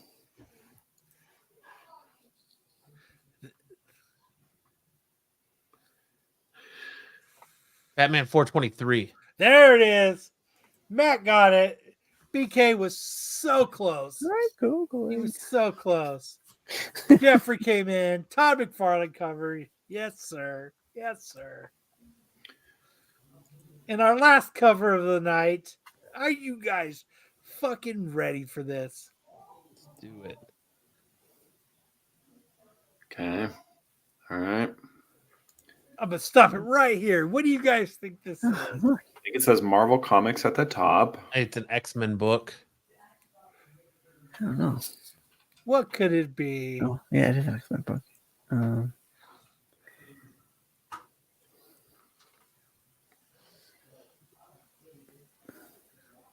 Okay. All right. I'm gonna stop it again. What could it be? There's like a really blonde guy on the left there. Yelling something. Uncanny X-Men 110. No, sir. It is not what X-Men 110. Let me start it again. I'll go down to 7 seconds. BK is the man. He came 94. through. He knows what it is. Boom! X-Men 94. Good job, BK. BK knows his. And Marco fucking says you stuff. don't know comics. I don't care what Marco fucking says. You know your fucking comics. And that, sir, is our first round of Comic Tile. What the fuck is this? Because you know what we do? We don't give it snazzy names. We just say what it is. Comic cover eruption. Comic cover pedophile. What the fuck? Pedophile. Whoa. I don't want to play this game anymore. Island. I don't want to play this game anymore. I need an adult. Marco is a dirty flipper fraud. Comic cover. Good game. Even though I Epstein suck at it. list reveal. So next week, what I'll do is I will fix the HTML on the few things that I have found that I need to change on it. So I will fix the HTML on it. But Did you create that in MS-DOS? I did not. I used GPT chat to help me with the HTML on it. Did you create that? We brought it on with GPT chat, and then we added extra shit to it so that we could make it work. Potatoes. But I found a few glitches with it, like the glitches when I if you pause it and start it again, it reconfigurates to black. Since Kyle is so poor, I thought I would send a few bones. Thanks, Tice. I appreciate it because I am fucking poor. But what I notice is when you stop it and you start again, it starts it from the beginning, and I want to do it so that it starts from where I left off. So I'll have to fuck with it and add the HTML code that makes it continue from where I left off. Why are you so poor? I am so poor because I have a government job and they don't pay good. Kyle's one of the poors. I can only afford a Baronius sandwich. So that is our new game. Guess the comic cover via tile game because we don't come up with fancy names because you know what? We don't fucking care enough to do that. Comic Tile Master. We will. I'm not come up with any fancy names. But thank you guys for playing. We will continue this more often if you guys like it. I like that game.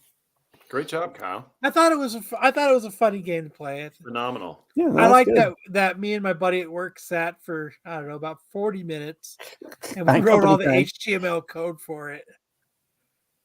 Good job. Thank you to GPT chat. We only had to add a few HTML lines of code that it didn't give us. Comic concentration. That's the name of that game show. So that is the game. I will keep it up more after I fix the fucking code. Nice. And that leaves us with our final segment of the night.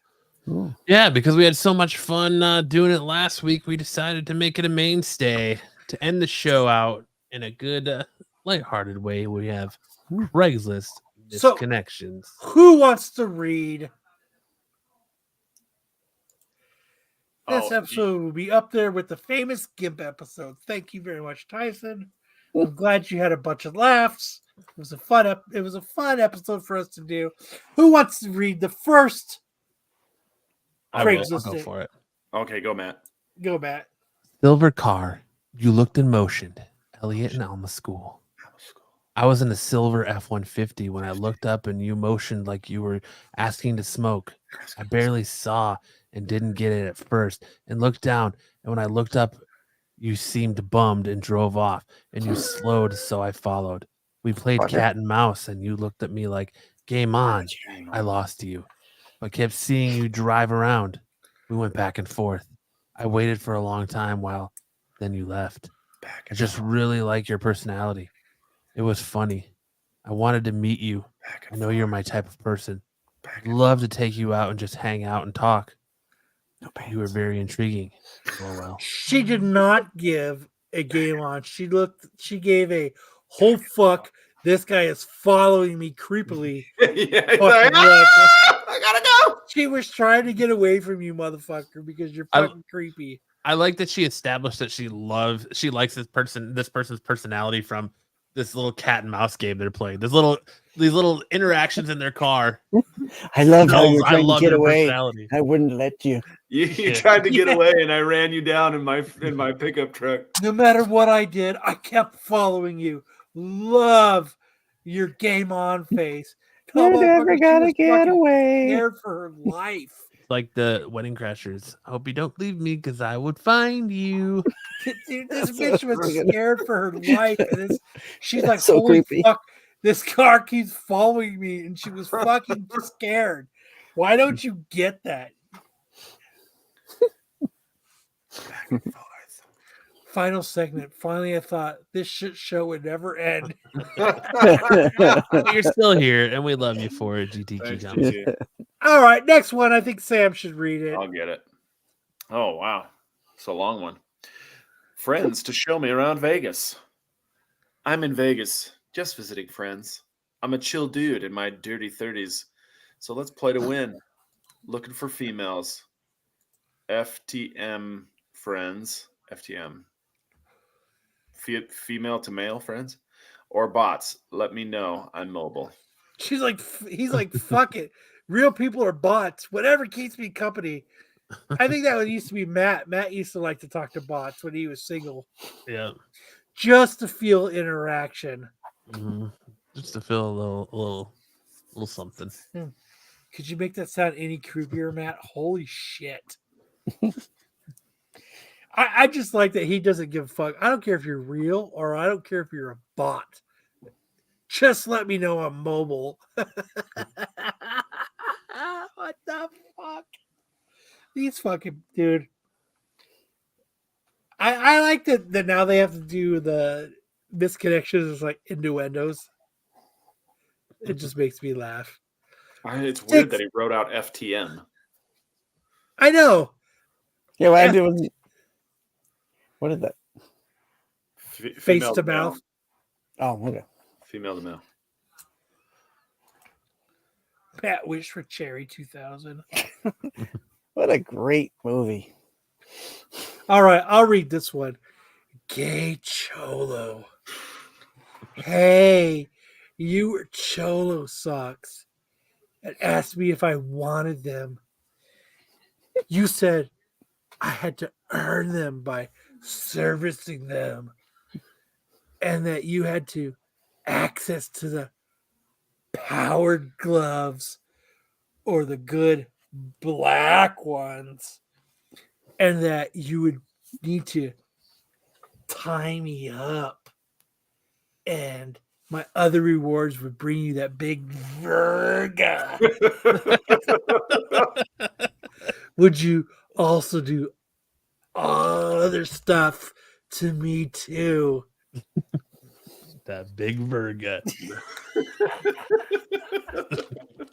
So if you need a response to Gay Chola in Los Angeles, here is your Misconnections ad. Really, we're doing them a service. We're trying to get their misconnections out there, so maybe these people will hear it through the power of the internet. I just spit my drink out of my mouth.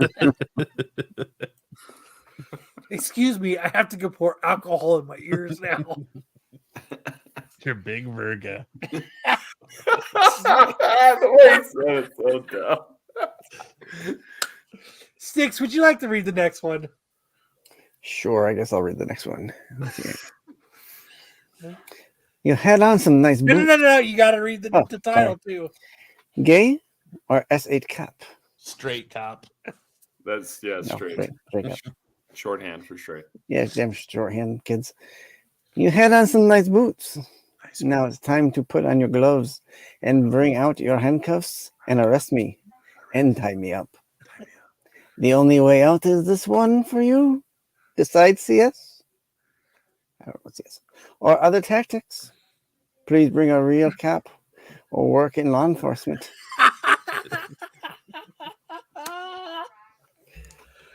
So Down. anybody in LA is a gay or straight cop and would like to to handcuff somebody and arrest them and tie them up, here is your chance. I like this. Is you have to be a real cop or work in law enforcement. That's so awesome.